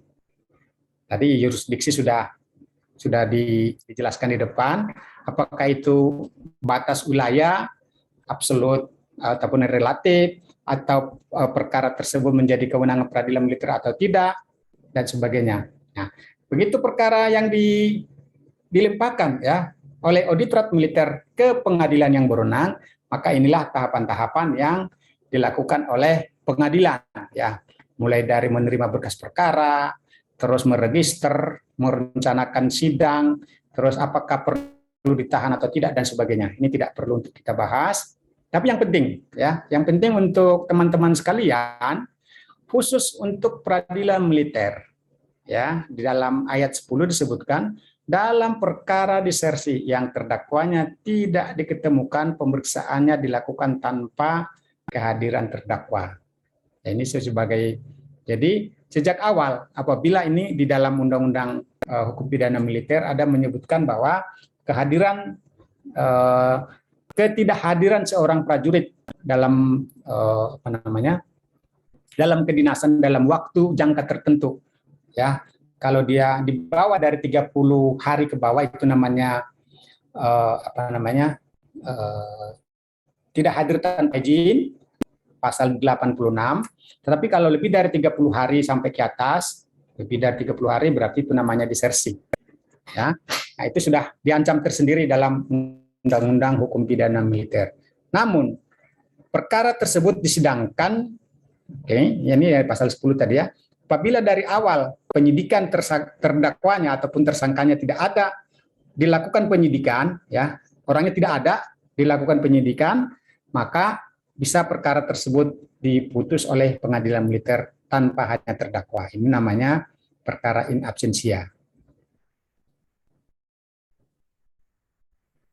Nah, berikutnya teman-teman sekalian, tadi di awal saya menyebutkan ada pemeriksaan perkara secara koneksitas. Ini terakhir saya pernah sempat menjadi ditunjuk sebagai hakim ketua untuk penyelesaian perkara yang koneksitas di Dilmilti 2 Jakarta, tapi karena harus melaksanakan mutasi ke Surabaya, sehingga perkara tersebut tidak sampai saya periksa dan sampai tidak putusan, sehingga diambil alih oleh majelis yang lain. Ya. Yang penting pemahaman saudara-saudara sekalian terkait dengan pemeriksaan perkara koneksitas ini adalah adanya dua objek dalam justisiabel yang berbeda. Ya, jadi intinya begini, ada perbuatan kejahatan yang dilakukan oleh dua orang ataupun subjek pelaku tindak pidana dengan justisiabel yang berbeda, yaitu peradilan militer dan peradilan umum. Maka pemeriksaan perkara tersebut dilakukan dalam peradilan umum. Itu dulu pemahamannya. Jadi kalau koneksitas itu seharusnya ya dilakukan ataupun diadili di peradilan umum, kecuali kalau di sini masih Menteri Kehakiman, ini sebenarnya Ketua Mahkamah Agung sekarang ya, melalui keputusan dan persetujuan Menteri Pertahanan dan persetujuan Menteri Kehakiman, ini masih istilah yang lama. Sekarang Ketua Mahkamah Agung, perkara itu harus diperiksa di pengadilan militer. Ya, ada kecenderungan. Ya, dasar untuk melakukan di mana sih, apakah di umum atau di peradilan militer, ada kecenderungan. Nanti ada beberapa penjelasan-penjelasan perkara koneksitas itu untuk menentukan apakah dia peradilan umum atau peradilan militer, itu nanti ada kriteria. Salah satu diantaranya dari kerugian, terus perbuatan itu pihak yang arah kemana gitu ya, sehingga pemeriksaan tersebut bisa dilakukan di peradilan militer. Nah, itu yang kemarin yang dilakukan, yang sudah sempat saya menjadi hakim ketua, itu atas keputusan Ketua Mahkamah Agung perkara tersebut disidangkan di peradilan militer. Nah, yang saat ini sedang berjalan ada perkara koneksitas yang disidangkan di peradilan umum, yaitu terkait dengan perkara satelit ya. Satelit itu disidangkan di Pengadilan Jakarta. Itu sedang berjalan. Jadi itu dari Kementerian Pertahanan, ada perwira tingginya, itu disidangkan di peradilan umum. Nah, ini yang kalau terkait dengan perkara koneksitas ini tidak cukup untuk hanya sekedar sepintas begitu ya. Ini kalau kita di Sekolah Tinggi Hukum Militer ini, penyelesaian perkara koneksitas ini 1 semester 3 SKS. Ya, jadi kita hanya sekedar sepintas saja seperti apa penyelesaian perkara koneksitas ini. Nah, kemudian di ayat 2 disebutkan penyidikan dalam perkara ini sebagaimana dimaksud ayat 1 dilaksanakan suatu tim tetap. Ya, jadi kalau suatu adanya dugaan kejahatan yang dilakukan oleh dua justisiabil yang berbeda, maka dalam penyidikan ya, dalam penyidikannya sudah dimulai dari adanya tim tetap, ya, yaitu polisi militer, auditor militer, dan penyidik dalam lingkungan peradilan umum.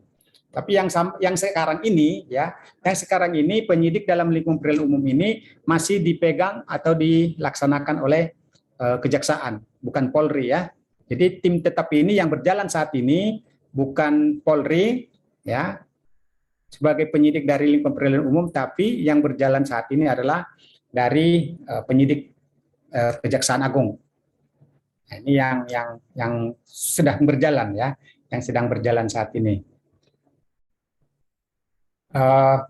Lalu yang ketiga, tim sebagaimana dimaksud di ayat 2 yaitu tim tetap dibentuk dengan keputusan bersama ya, Menteri Pertahanan, Panglima TNI, dan Menteri Kehakiman. Ini masih menggunakan istilah Menteri Kehakiman ya.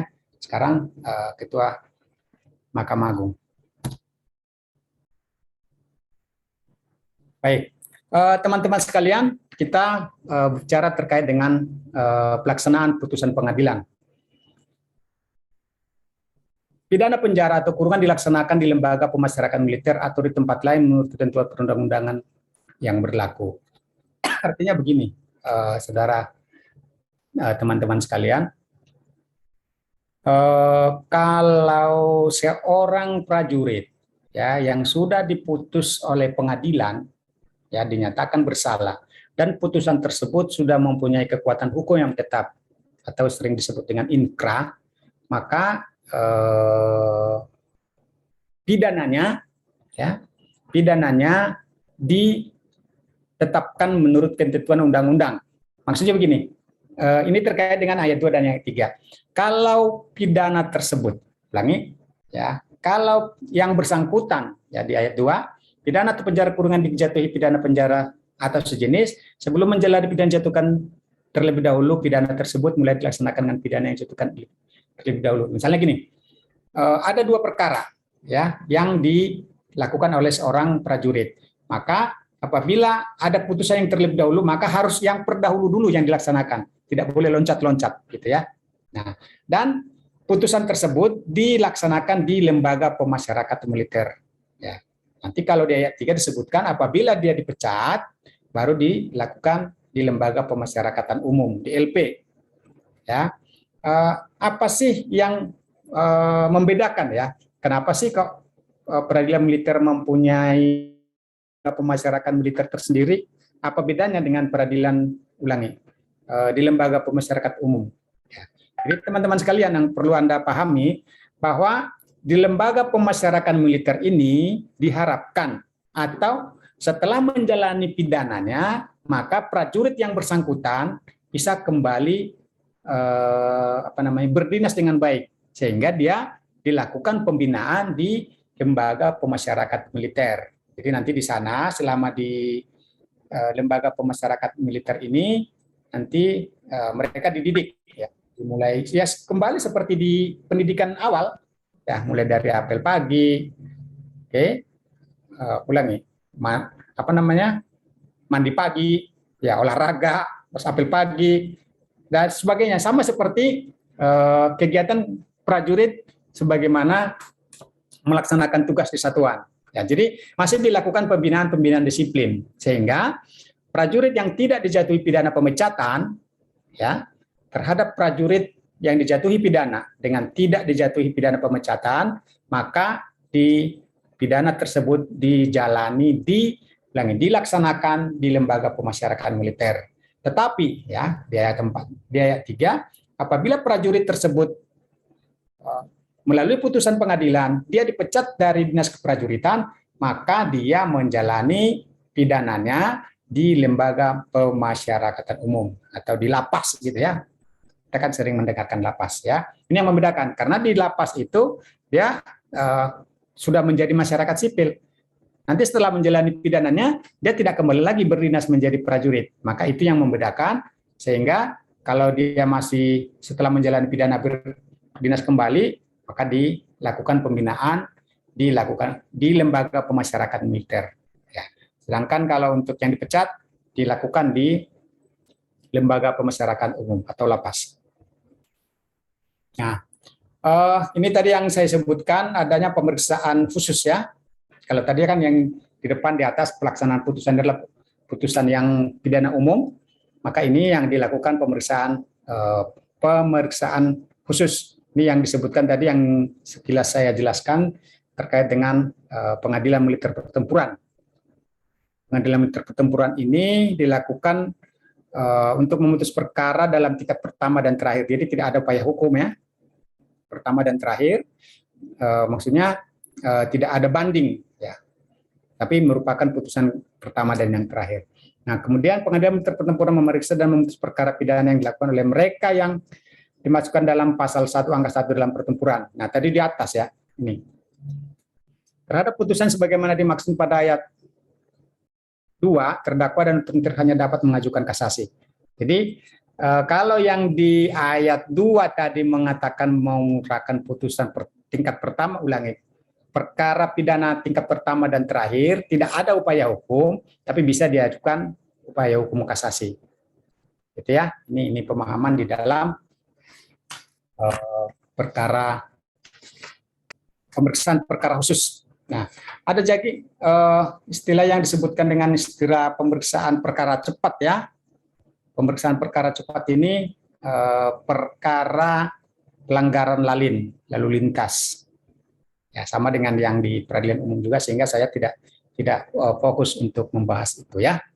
Nah, ini yang teman-teman sekalian yang perlu untuk teman-teman pahami.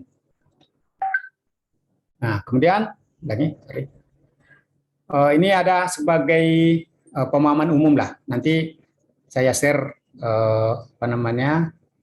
slide-nya.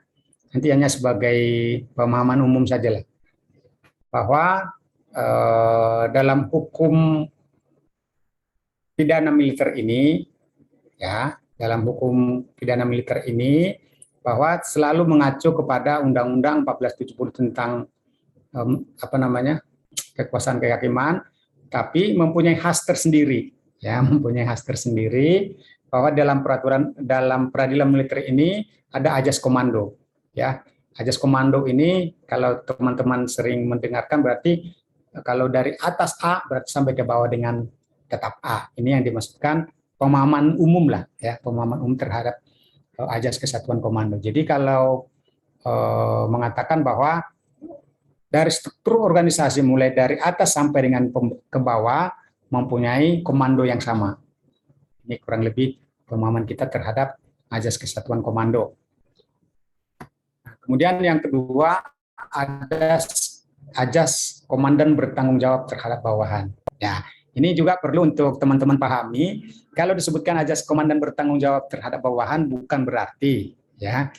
Jangan dipahami kalau anak buah bersalah melakukan kejahatan, maka komandannya juga ikut bersalah. Bukan demikian ya.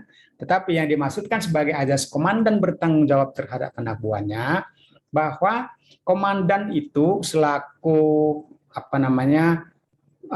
komandan berfungsi bisa sebagai pemimpin, bisa sebagai guru, sebagai bapak, sebagai pelatih, dan sebagainya. Ini cenderung untuk menjadi seorang komandan menjadi sosok yang baik untuk dicontoh terhadap bawahannya. Maka seorang komandan tidak boleh melakukan pelanggaran sekecil apapun. Ya, kalau sering disebutkan komandan itu menjadi contoh. Jadi kalau teman-teman melihat komandan yang ini, saya bilang dulu lah ya, bukan ada sekarang, dulu. Nah, kalau datang ke kantor, datangnya kesiangan, ya selalu terlambat dan sebagainya. Kalau sekarang tidak boleh. Ini yang dimaksudkan dalam azas komandan bertanggung jawab terhadap anak buahnya. Ya, sehingga komandan harus bertanggung jawab terhadap apapun yang dilakukan oleh anak buahnya. Karena komandan sudah memberikan contoh yang baik. Maka apabila ada anak buah yang melakukan hal sekecil apapun pelanggaran, ya, baik pelanggaran disiplin maupun pelanggaran kejahatan ataupun pidana, maka tanggung jawab ada pada anak buah yang bersangkutan. Karena di atas tadi komandan sudah memberikan contoh yang baik, ya, menjadi guru, menjadi bapak, menjadi pelatih, dan sebagainya. Nah, ini yang dimaksudkan dalam azas komandan bertanggung jawab kepada bawahan. Nah, yang ketiga ada azas kepentingan militer. Ini yang disebutkan terkait dengan pasal 5 tadi ya, demi pertahanan keamanan negara. Untuk menjalankan pertahanan keamanan negara, kepentingan militer diutamakan melebihi daripada kepentingan golongan dan perorangan. Namun khusus dalam proses peradilan, kepentingan militer selalu diseimbangkan dengan kepentingan hukum. Nah, ini tadi yang saya sebutkan di atas. Kalau dalam peradilan umum, ya, itu ada kepentingan hukum, kepentingan umum, itu yang berimbang. Ya, itu yang harus dijalan. Tapi kalau peradilan militer harus mengutamakan keseimbangan kepentingan pertahanan keamanan negara. Jadi harus berimbang kepentingan hukumnya seperti apa. Ya. Jadi tidak mudah, ya, tidak gampang untuk kita duduk sebagai hakim, ya, sebagai hakim di dalam peradilan militer ini. Kadang kita merasa miris, ya, merasa miris. Kenapa sih seperti ini situasinya, begitu? Prajurit-prajurit kita sudah banyak yang berkorban di daerah operasi, ya. Tetapi kadang para pimpinan kita ini tidak memperhatikan kepentingan mereka. Ya, ini agak sedikit curhat kepada teman-teman sekalian karena di tahun 2020 saya memeriksa perkara pidana yang melibatkan anggota Satgas yang ditugaskan di Papua. Namun putusan kita dianggap, ya, pimpinan kita masih menganggap bahwa putusan kita itu masih kurang mencerminkan kepentingan. Ya, kepentingan tadi, yang kepentingan antara kepentingan militer dengan kepentingan hukum. Sehingga perkara tersebut harus disidik ulang dengan dakwaan yang berbeda. Ini agak sedikit menyimpang, tapi ini menjadi tantangan, ya. Ini menjadi tantangan bagi kami di peradilan militer, bagaimana untuk menyeimbangkan antara kepentingan militer ini dengan kepentingan hukum. Oke, ini tadi sebagai kesimpulan, ya, dari di atas sudah kita sebutkan penyidik itu ada 3, angkum, polisi militer, dan auditor militer. Kemudian perwira penyerah perkara tadi sudah disebutkan siapa yang menjadi perwira penyerah perkara. Nah, tapi menjadi tambahan begini, ada tadi yang ketinggalan. Apabila menurut di hukum acara pidana militer terhadap penuntutan termasuk dalam penyerahan perkara dan pelaksanaannya penuntutan dilakukan oleh auditor militer secara teknis yuridis bertanggung jawab kepada auditor jenderal, sedangkan Papra secara operasional bertanggung jawab, auditor jenderal, sedangkan untuk operasional justisiabel bertanggung jawab kepada Papra. Ini terkadang ada terkait dengan auditorat jenderal dengan Papra yang berbeda pendapat. Ini terkait dengan perbedaan pendapat, ya. Nah, perbedaan pendapat antara papra dengan auditor militer. Begini, contohnya begini.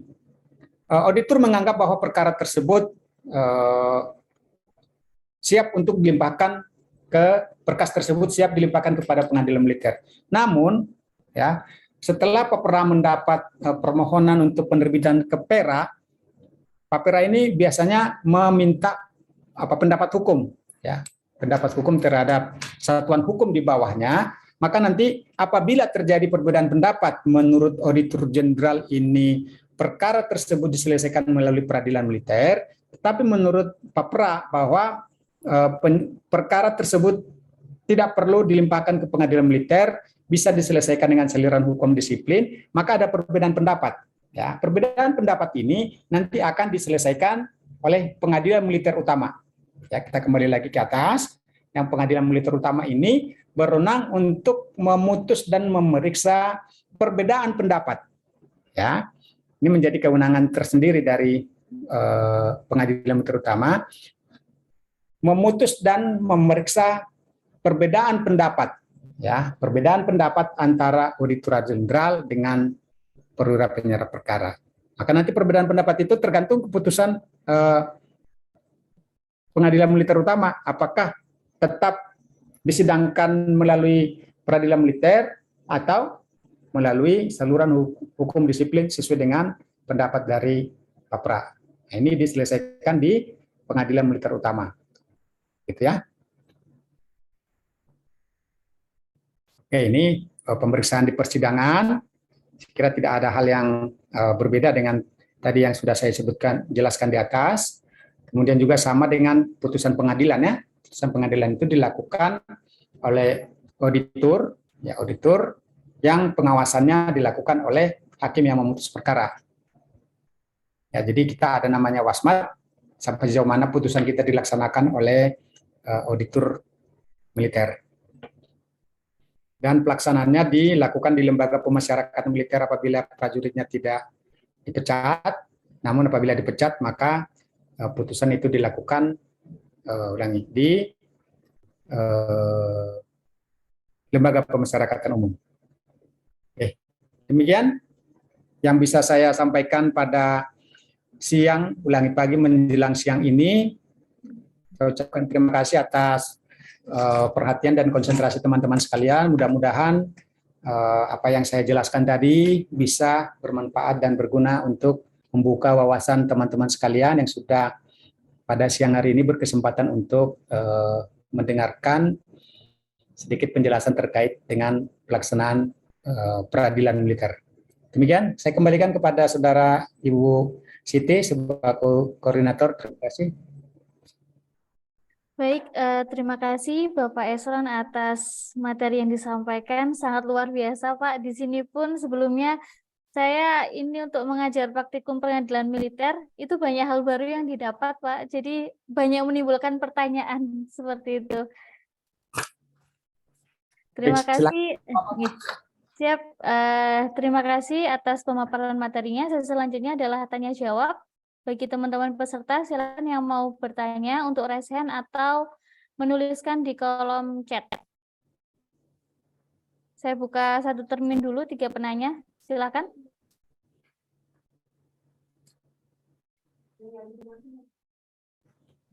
Ayo, teman-teman. Ini teman-teman habis ini praktikum loh. Oke, ini ada 1 Lintang, 2 Eca. Ada lagi 1? Nah, ini Faisal Majid. Oke, baik. Lintang, dipersilakan terlebih dahulu untuk memberikan pertanyaannya. Ya, terima kasih Bu atas waktunya. Selamat siang Pak. Perkenalkan nama saya Lintang Reganing Puri. Saya mau izin bertanya ya Pak. Silakan. Jadi tadi di slide-nya itu saya membaca disebutkan ankum, atasan yang berhak menghukum. Nah, saya pernah membaca itu ada yang namanya ankum atasan dan ankum dari ankum atasan. Nah, pertanyaan saya itu masing-masing dari keduanya itu sama atau berbeda ya Pak? Kemudian orangnya itu siapa dan kedudukannya itu di mana? Sekian pertanyaan dari saya. Terima kasih. Baik, terima kasih. Lintang mau dijawab langsung atau ditampung dulu, Pak? Boleh langsung saya jawab, nggak apa-apa. Karena Iya. takutnya nanti penjelasannya bisa butuh lebih banyak lagi, biar ada interaktifnya begitu ya Bu Siti ya. Baik. Terima kasih. Ya Pak, boleh dijawab terlebih dahulu perbedaan ankum atasan sama ankum dari atasan. Ya. Tadi yang jadi di dalam, terima kasih Mbak Lintang, sudah luar biasa pemahamannya. Terus terang ya, sebenarnya terkait dengan peradilan militer ini sangat minim ya, sangat minim untuk senior-senior yang meluangkan waktu untuk menulis terkait dengan peradilan militer ini, sehingga referensinya pun sangat terbatas. Kalau kita search, kita misalnya mau mencari tentang ankum itu paling hanya beberapa tulisan ya. Bahkan pada saat saya menulis disertasi saya pun saya mencari referensi, saya sangat kesulitan banget. Ini apa namanya, menjadi tantangan ya terhadap teman-teman sekalian yang ingin menulis terkait dengan peradilan militer ini. Kemarin tahun 2020 ada senior apa namanya dari Muhammadiyah Malang ikut melaksanakan PKL di sini, membuat tulisan skripsinya terkait dengan peradilan militer, dan saat ini yang bersangkutan sudah menjadi prajurit TNI. Ya, tahun lalu dia ikut, saya lupa namanya, ikut tes melalui Surya, Pak. Ya, Surya ya. Ya, Surya. Ya, kemarin itu kebetulan sangat antusias pada saat PKL di Pengadilan Tertinggi Surabaya, dan ternyata dalam skripsinya menulis tentang peradilan militer, dan setelah lulus ternyata bisa masuk menjadi prajurit TNI Angkatan Laut melalui pendidikan sekolah perwira.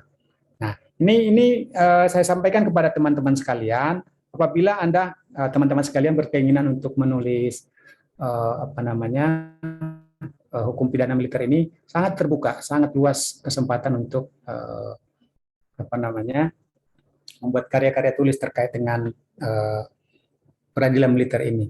Termasuk juga kemarin disertasi saya terkait dengan peradilan militer juga, terkait dengan pelaksanaan putusan pasal 26 ya, pasal 26 KWPM, pemberhentian tidak hormat dari dinas prajuritan. Ya. Kita kembali pertanyaan Mbak Lintang tadi ya. Ada disebutkan ankum, atasan yang berwenang menghukum. Nah, tadi saya sudah sebutkan kalau di peraturan Panglima itu sudah disebutkan tataran-tataran ya. Jadi misalnya ini saya contohkan ya. Kita yang lebih gampang-gampang supaya lebih aplikatif. Misalnya begini. Kalau seseorang prajurit berdinas di tempat pendaftaran lah, di Ajen gitu ya. Oke, ya. Biar lebih fokus. Kalau seorang anak buah dari prajurit lah ya, ada prajurit A melakukan suatu kejahatan, prajurit A di Ajendam 5 Brawijaya melakukan suatu kejahatan ya, maka penyidiknya adalah yang disebut ankum itu tadi adalah Kak Ajendam, itu sebagai ankum. Oke, ini terkait dengan proses penyidikannya dilakukan oleh polisi militer. Nah, yang disebutkan menjadi atasan dari ankum tadi, maka di atasnya lagi, ya di atas dari Kak Ajen itu adalah Panglima Kodam 5 yang juga sebagai papera. Ya, jadi kalau ankumnya adalah Kak Ajen, maka atasan ankum dari Kak Ajen ini adalah Panglima yang juga sebagai papera. Sedangkan ankum dari atasan dari ankum itu tadi disebut, tarik lagi ke atas, yaitu adalah kasat. Ya, secara berjenjang. Ya, itu sudah diatur sedemikian. Jadi tataran-tataran terkait dengan kepaperaan maupun keankuman itu ada peraturan tersendiri yang sudah ditentukan sesuai dengan jabatan dalam lingkungan prajurit TNI. Jadi di Angkatan Darat tersendiri, Angkatan Laut tersendiri, dan Angkatan Udara dijabarkan masing-masing oleh Kepala Staf Angkatan. Nah, itu tadi. Jadi secara berjenjang. Itu maksudnya ya. Jadi kalau ankum itu adalah Kak Ajen, maka atasan dari ankum Kak Ajen itu adalah Panglima yang juga sebagai Papra, maka atasan dari Papra Panglima ini, maka di atasnya adalah atasan dari Ankum atasan ini adalah Kasat. Nah, itu secara berjenjangnya maksudnya. Kira-kira begitu ya, Mbak Lintang? Iya, Pak. Terima kasih banyak, Pak. Lanjutkan, Mbak Siti. Baik, terima kasih Pak. Selanjutnya Eca.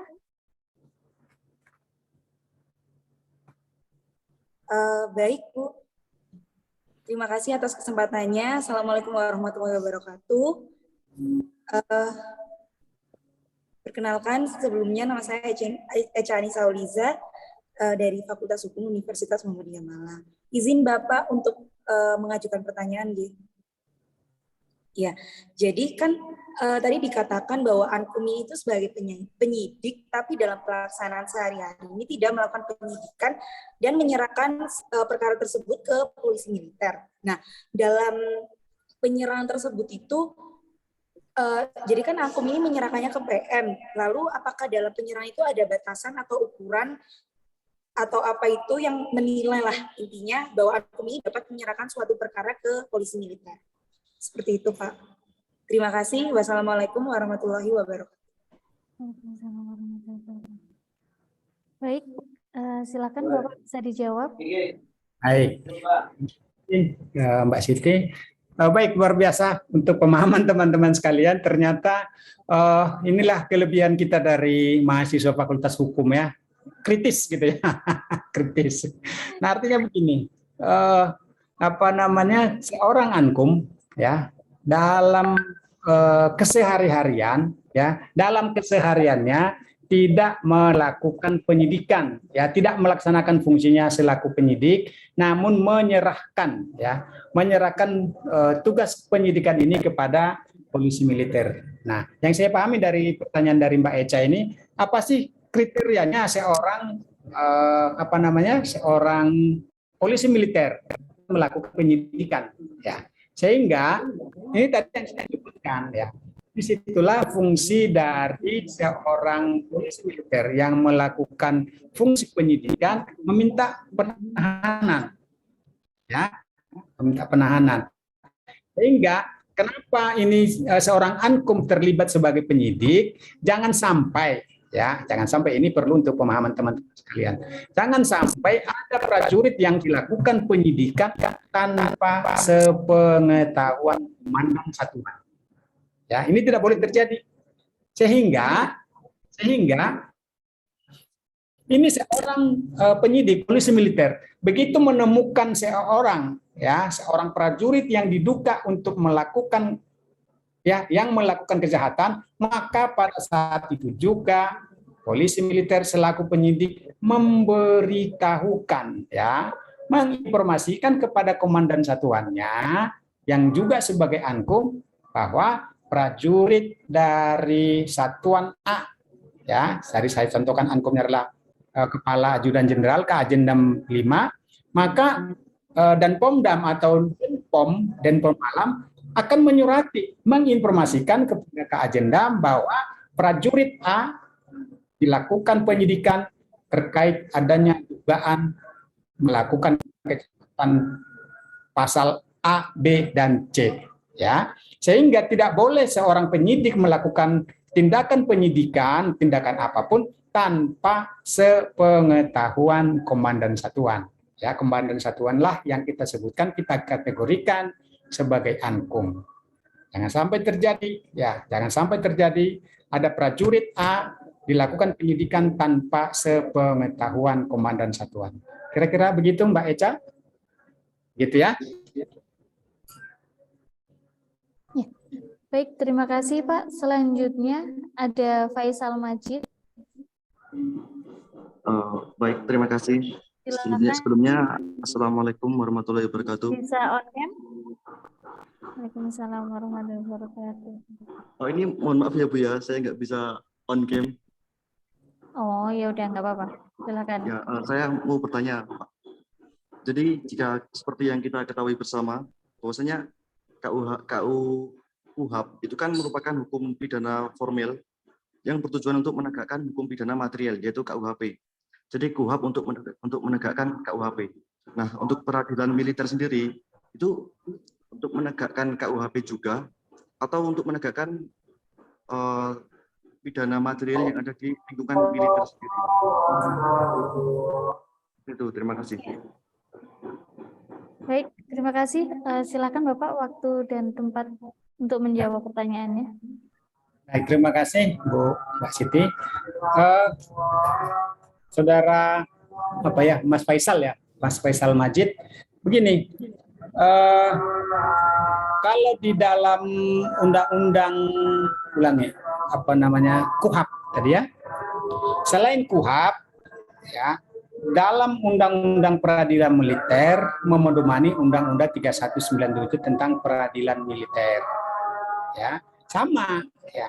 Kalau tadi KUHP itu untuk menegakkan hukum material ya.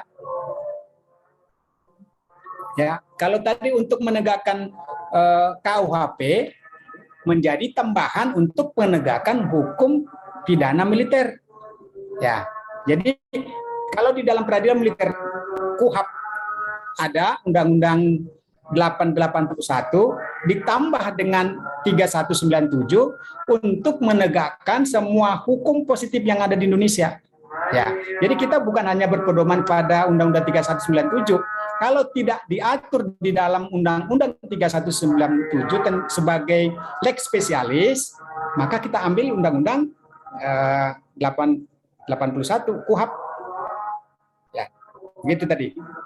Ya, kalau kita sudah menerapkan lex spesialis Undang-Undang 31 tidak ada diatur di dalam lex spesialis 3197, maka kita ambil undang-undang di dalam 881 tentang KUHP.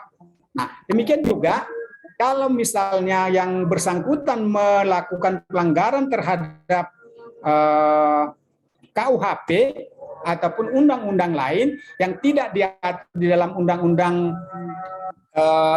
Kitab Undang-Undang Pidana Militer 3947 kalau nggak salah ya. Nah, jadi berlaku semuanya. Ya KUHP, ya KUHAPMIL, penegakan terhadap KUHP, terus KUHPM, undang-undang semua hukum positif yang berlaku di Indonesia. Namun dalam hukum acaranya kita berpedoman sebagai lex spesialis terhadap Undang-Undang 3197. Kalau tidak diatur dalam Undang-Undang 3197, maka kita ambil yang ada berlaku di dalam ketentuan KUHP. Demikian, Mas Faisal. Baik Pak, terima kasih sudah jelas. Oke, baik, lanjut. Baik, terima kasih. Selanjutnya ada yang ingin bertanya lagi? Silakan raise hand. Gimana? Ada lagi? Kalau saya gimana Pak? Boleh nggak? Dengan senang hati Mbak Ulan. Baik, ini saya menunggu yang lain. Saya mau tanya terlebih dahulu. Bayu, sebentar ya. Jadi begini Pak, kalau kita lihat di kepolisian itu kan ada proses etik dan juga proses pidana kalau dia melakukan suatu tindak pidana seperti itu. Tapi yang saya pelajari terkait di disiplin militer itu kan kalau kita lihat pelanggaran disiplin berarti kan dia yang nggak pernah masuk dinas lebih dari 3 kali, terus kemudian tidak memakai pakaian dinas secara lengkap dan lain sebagainya seperti itu Pak. Namun tadi kan sebagaimana disampaikan kalau Papera itu kan bisa mengembalikan bahwa kalau auditor bilang kalau dia selesaikan secara pidana. Tapi menurut Papera itu diselesaikan secara disiplin saja seperti itu. Nah, itu apakah ada kategori itu Pak? Apakah semua tindak pidana militer itu tidak melewati proses disiplin atau seperti apa? Kalau kita lihat di kepolisian dia diselesaikan secara pidana juga, diselesaikan secara etik juga kayak gitu. Apakah di militer kalau melakukan pidana itu langsung lewat secara pidana atau melalui itu Pak. Terima kasih. Baik, terima kasih. Ini kalau moderator yang bertanya, Liji harus mikir.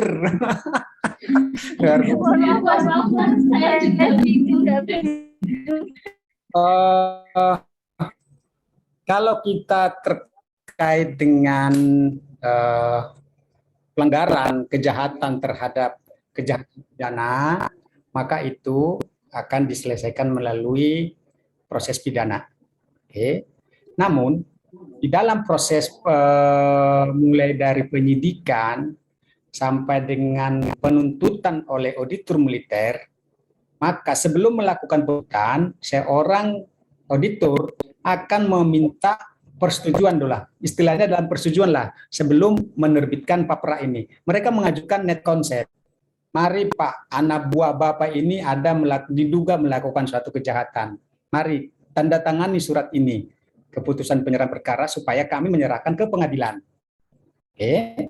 Nah, di dalam proses tersebut, ya sebelum papra menandatangani keputusan penyerahan perkara, maka dia meminta pendapat hukum kepada bagian hukum di bawahnya untuk meminta saran pendapat hukum apakah perbuatan itu dinilai sebagai perbuatan pidana ataupun kejahatan yang akan diselesaikan melalui pengadilan militer.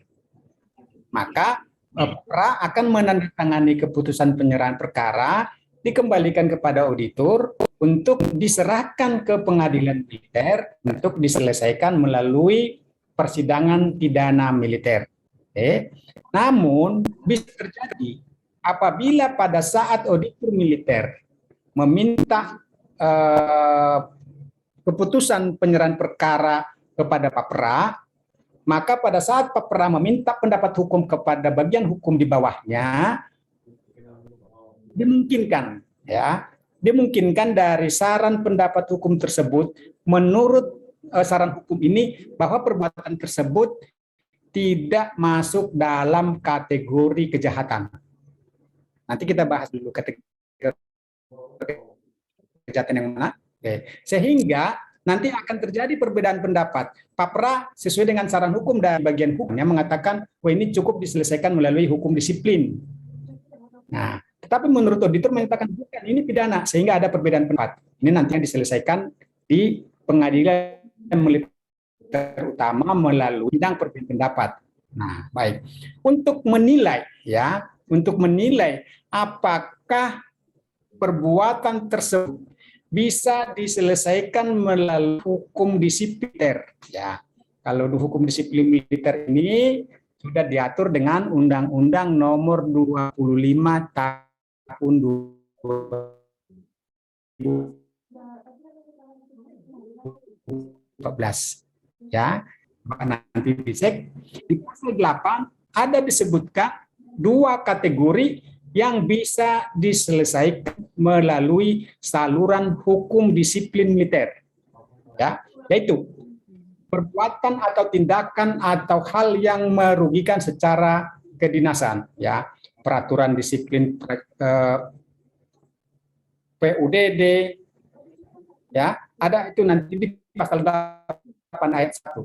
Kemudian yang kedua, di ayat 2-nya disebutkan bahwa perbuatan yang bisa diselesaikan melalui hukum saluran disiplin militer adalah perbuatan yang merupakan kejahatan yang sedemikian ringan sifatnya, tindak pidana ringan. Nah, sehingga dua kategori inilah, perbuatan inilah yang bisa diselesaikan melalui hukum disiplin militer. Ya, jadi sesuai dengan ketentuan Undang-Undang Nomor 25 tahun 2014. Nah, jadi semua kemungkinan bisa terjadi. Ya, apabila dua kategori itu bisa ditemukan dalam suatu hasil penyidikan dinilai oleh saran pendapat hukum dari bawahan papra tadi, oh ini termasuk kategori ringan, ini tidak perlu untuk dipidana, ya, tidak perlu melalui saluran hukum disiplin. Ulangi, pidana militer cukup diselesaikan dengan saluran hukum disiplin militer sesuai dengan Undang-Undang 25 tahun 2014. Nah, sehingga nanti dalam perbedaan pendapat akan digelar nanti pada saat sidang perbedaan pendapat itu ada Auditor Jenderal TNI, ada juga papranya diundang. Apa sih dasarnya? Apa sih yang membuat papra ini mengatakan kenapa diselesaikan melalui hukum disiplin? Apa dasarnya? Emang perbuatannya seperti apa menurut papra? Nah, nanti juga ditanya kepada auditor, apa sih yang menjadi dasar kenapa menurut auditor harus diserahkan ke pengadilan militer, atau juga perbuatan hanya seperti ini, perbuatannya hanya ancaman pidananya maksimal 3 bulan. Kenapa mesti melalui peradilan militer? Ini kan diselesaikan sesuai dengan saluran disiplin hukum militer, sesuai dengan ketentuan pasal Undang-Undang 25 tahun 2014. Nah, jadi itu yang menjadi dasar sehingga ada kemungkinan diselesaikan melalui saluran hukum disiplin atau melalui penyelesaian perkara pidana di pengadilan. Jadi sama Bu, kita juga bukan kode etik, malah kalau kode etik itu kita yang di pengadilan militer yang diselesaikan melalui kode etik hakim. Ya, tapi kalau berkaitan dengan dua kategori perbuatan itu tetap melalui saluran hukum disiplin yang berlaku di dalam lingkungan TNI. Kira-kira demikian, Mbak Siti. Ya, baik, terima kasih Pak. Cukup jelas. Selanjutnya, Bayu tadi nggak jadi? Oke, Ahmad Yana. Nggak jadi, Bu. Apa nggak jadi? Iya, nggak jadi soalnya pertanyaan Bapak tadi. Ibu tadi ada sangkut pautnya pertanyaan saya, Bu. Jadi pertanyaan jawaban dari Bapak ini sudah mencakup dari pertanyaan saya. Terima kasih, Bu. Ya, alhamdulillah. Baik. Selanjutnya Ramadana, silahkan. Baik, Bu. Assalamualaikum warahmatullahi wabarakatuh. Assalamualaikum. Perkenalkan, nama saya Ramadana Selaku Caksana, banding 160 dari Kelas. Jadi pertanyaan saya tadi sudah dijelaskan bahwa pengadilan militer pertempuran merupakan pengadilan kita pertama dan terakhir dalam mengadili perkara pidana yang dilakukan oleh bidara pertempuran yang merupakan pengkhususan, diferensiasi atau spesialisasi. Jadi pertanyaan saya, apakah alasan diferensiasi atau spesialisasi dari pengadilan militer pertempuran tersebut? Maka hanya karena butuh cepatnya saja, karena pertempuran atau ada alasan lain? Jadi pertanyaan kedua saya, tadi juga dijelaskan bahwa pengadilan militer merupakan organisasi kerangka yang baru berfungsi apabila diperlukan dan disertai pengisian pejabatnya. Jadi pertanyaan saya, jika suatu saat terjadi suatu pengadilan militer pertempuran, itu bagaimana mekanisme dalam pengisian pejabatnya, Pak? Baik, terima kasih. Assalamualaikum warahmatullahi wabarakatuh. Waalaikumsalam warahmatullahi wabarakatuh. Baik, terima kasih. Ada 2 pertanyaan, Pak. Alasan dibentuknya pengadilan militer sama pengisian jabatan. Baik. Dipersilakan. Terima kasih, Mas Ramadana. Tadi di penjelasan saya uraikan bahwa memang sampai dengan sekarang belum pernah dilaksanakan ya peradilan pertempuran ini. Tapi kita selalu, hampir setiap tahun selalu ada semacam, kalau kita di lembaga diklat itu namanya pembinaan teknis, ya, pembinaan teknis terkait dengan peradilan pertempuran ini. Hampir tiap tahun ada, selalu ada. Walaupun memang dalam pelaksanaannya belum pernah terjadi ya. Harapan kita jangan sampai terjadi sebenarnya. Kalau sampai ada peradilan pertempuran berarti negara kita sudah dalam keadaan sudah tidak ada lagi lembaga peradilan yang bisa melaksanakan fungsinya, sehingga yang bisa melaksanakan lembaga peradilan hanya peradilan pertempuran ini. Kenapa disebutkan dia sebagai peradilan pertempuran yang diferensiasi tadi ya?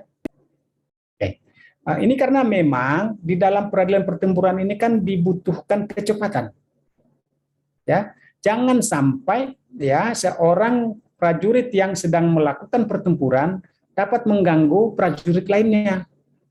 Jadi harus ada kepastian sehingga pertama dan terakhir ya tidak ada upaya hukum banding. Nah, jadi itu pun batasan waktu pun untuk menyelesaikan suatu perkara pertempuran ini di pengadilan pertempuran ini ada batas waktu yang memang cukup cepat. Ya, bisa lebih cepat dari peradilan anak ya. Itu ada tenggang-tenggangan waktu yang harus diselesaikan. Ya, sehingga disebutkan peradilan pertempuran ini adalah peradilan yang pertama dan yang terakhir. Hanya diupayakan dalam upaya hukum kasasi. Sehingga memang dibutuhkan kecepatan. Ya. Sehingga hukum acaranya pun, ya kita tidak membahas tentang hukum acara seperti apa pertempuran ini, sehingga hukum acaranya pun hukum acara yang cukup cepat, ya, yang sangat cepat. Sehingga majelis hakimnya pun, ya, perangkat pengadilannya pun ikut mobile, bergerak sesuai dengan pasukan. Ya, karena itu tadi dibutuhkan pasukan, kecepatan. Jadi tidak ada lagi diharapkan begitu ada prajurit melakukan suatu kejahatan ditarik dulu ke belakang baru diproses hukum, tidak. Tetapi pengadilan pertempuran ini ikut mobile, bergerak mengikuti pasukan, ya, bergerak mengikuti pasukan. Itu teorinya seperti itu ya, bergerak mengikuti pasukan di mana pasukan tersebut berada. Sehingga apabila terjadi suatu kejahatan yang dilakukan oleh prajurit yang sedang melakukan pertempuran ini, dilakukanlah peradilan pertempuran. Ya. Nah, tadi yang Ramadana menyampaikan bagaimana untuk mengisi ini. Ya, ini kan maka disebutkan bahwa pengadilan pertempuran ini adalah sebagai peradilan pertempuran kerangka. Jadi sudah otomatis secara terbentuk. Ya, jadi Panglima itu sudah membentuk kerangka-kerangkanya, tinggal mengisi orang. Begitu ada situasi yang menyatakan suatu situasi pertempuran, ya tinggal masukkan menggerakkan orangnya, sudah lengkap, ya sudah ada, tinggal membentuk timnya, maju, ikut bergerak sesuai dengan satuan yang diikuti. Ya, karena memang dibutuhkan kecepatan. Itu sebenarnya kecepatan dalam rangka penyelesaian fungsi peradilannya sehingga tidak mengganggu pertempuran yang sedang berjalan. Itu ya, filosofinya seperti itu. Kira-kira begitu, Mas Ramadana? Ya Pak, terima kasih Pak atas jawaban. Baik, terima kasih. Ini pertanyaan terakhir ya Pak, karena mengingat waktu juga udah mau selesai. Ada Ibu Cindy Monik Pak dari instruktur. Oke, monggo Bu Cindy. Ya, terima kasih. Silahkan. Ya, mohon izin Bapak. Jadi sebenarnya pertanyaan saya itu terkait dengan bagaimana Pak apabila seorang prajurit militer ini dalam melakukan tugasnya, tapi dia di luar negeri Pak, mungkin sedang berlayar atau sedang melakukan tugas kedinasan. Nah, kemudian dia melakukan tindak pidana militer. Nah, kemudian bagaimana kita menentukan yurisdiksi militernya tersebut Pak? Seperti itu, karena tidak menutup kemungkinan ada terjadi seperti itu Bapak. Mungkin itu saja Bapak dari saya. Terima kasih. Baik. Terima kasih Silakan, Pak. Bu Cindy. Luar biasa untuk jangkauannya sangat jauh. Kita yang di dalam masih banyak mengatur menata, ternyata Bu Cindy sudah sampai ke luar negeri. Baik, terima kasih, sangat luar biasa pertanyaan dari Bu Cindy tadi. Jadi terhadap prajurit yang sedang melaksanakan tugas ke luar negeri itu ada ketentuan tersendiri, ya, ketentuan tersendiri tentang prajurit yang melakukan tindak pidana di luar negeri. Ya, mulai dari tingkat penyidikan itu nanti akan dilakukan secara yang sekarang ini sudah dibentuk, ada organisasi itu Puspom TNI, ya, mulai dari penyidikannya itu pun sudah dilakukan oleh salah satu fungsinya adalah melakukan penyidikan terhadap prajurit yang melakukan tindak pidana di luar negeri. Ya, jadi pada saat melakukan penugasan maupun secara personal pada saat berada di luar negeri melakukan suatu kejahatan tindak pidana, maka dari penyidikan pun sudah dimulai dari penyidikan oleh Puspom TNI. Maka karena ini melakukan kejahatan secara berada di luar negeri, maka itu menjadi kewenangan sepenuhnya sesuai dengan ketentuan undang-undang disidangkan dan diadili oleh Pengadilan Militer 208 Jakarta. Ya, salah satu fungsinya kekhususan Pengadilan Militer Jakarta adalah untuk melakukan tindak pidana memeriksa dan mengadili perkara pidana yang dilakukan oleh prajurit yang dilakukan di luar negeri. Ini jadi karena memang di ajas hukum pidana militer ini ada ajas personalitas, dimanapun prajurit berada, maka Undang-Undang KUHPM ini melekat terhadap prajurit yang bersangkutan. Jadi walaupun dia berada di luar negeri, maka akan tetap berlaku hukum pidana militer bagi prajurit yang melakukan kejahatan tersebut. Itu sebagai pemahaman dari ajas personalitas ini. Jadi saya ulangi, apabila prajurit yang melakukan tindak pidana di luar negeri, maka akan dilakukan proses hukum pemeriksaannya melalui Puspom TNI, penyidikan Puspom TNI, akan berjenjang kepada Auditor Jenderal TNI dan akan disidangkan ya sesuai dengan wilayahnya. Kalau dia kapten ke bawah itu di Dilmil 208 Jakarta, kalau dia mayor ke atas sampai dengan jenderal, maka akan disidangkan di Pengadilan Militer Tinggi 2 Jakarta. Demikian Bu Cindy penjelasannya. Iya, baik Bapak. Terima kasih, sangat membantu menjawab saya untuk terkait dengan penasaran saya itu tadi, Pak. Oke, monggo. Iya. Baik, terima kasih sudah di penghujung acara. Sudah tidak ada yang tanya lagi ya, Pak. Terima kasih banyak sebelumnya atas materi yang disampaikan, sangat luar biasa karena kebetulan kami ada mata kuliah praktikum ini Pak, Hukum Acara Peradilan Militer, dan selama ini belum pernah mendatangkan pakarnya yang menjelaskan secara langsung dari lingkungan militer seperti itu. Selama ini juga dari dosen Pak yang menyampaikan kita belajarnya. Jadi hari ini banyak ilmu yang kami dapat. Terima kasih banyak Pak atas kesempatan yang sudah diberikan, sudah berbagi ilmu dengan kami. Seperti itu. Nanti kalau memang dirasa ada pertanyaan menyusul, boleh ya Pak tanya-tanya. Oh boleh, silakan. Nanti silakan dicatat ke nomor WA saya. Oh ya, baik Pak. 0812 0812 188 188 789 76. Saya ulangi 0812 188 789 76. Baik, terima kasih banyak Pak. Nanti insya Allah kalau kami bisa sharing-sharing lagi, karena nanti ada penyusunan modul dan lain sebagainya seperti itu. Dengan senang hati. Baik, tibalah kita di penghujung acara. Terima kasih Bapak Esron sudah memberikan ilmunya yang cukup banyak dan bermanfaat buat kami ke depannya dalam melakukan praktikum. Saya selaku moderator mewakili Laboratorium Hukum Fakultas Hukum Universitas Muhammadiyah Malang. Jika ada salah kata maupun kekurangan mohon dimaafkan ya Pak dalam pelaksanaan ini. Semoga nanti kita bisa berjumpa di lain kesempatan dan bisa sharing-sharing kembali. Baik, terima kasih untuk seluruh peserta yang sudah hadir.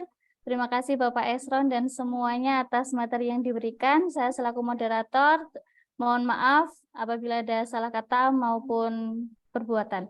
Wassalamualaikum warahmatullahi wabarakatuh. Baik, terima kasih. Salam hormat buat semua. Ya, terima kasih banyak Bapak. Ya. Ya. Boleh. Boleh Bapak, silahkan. Ya, terima kasih Pak.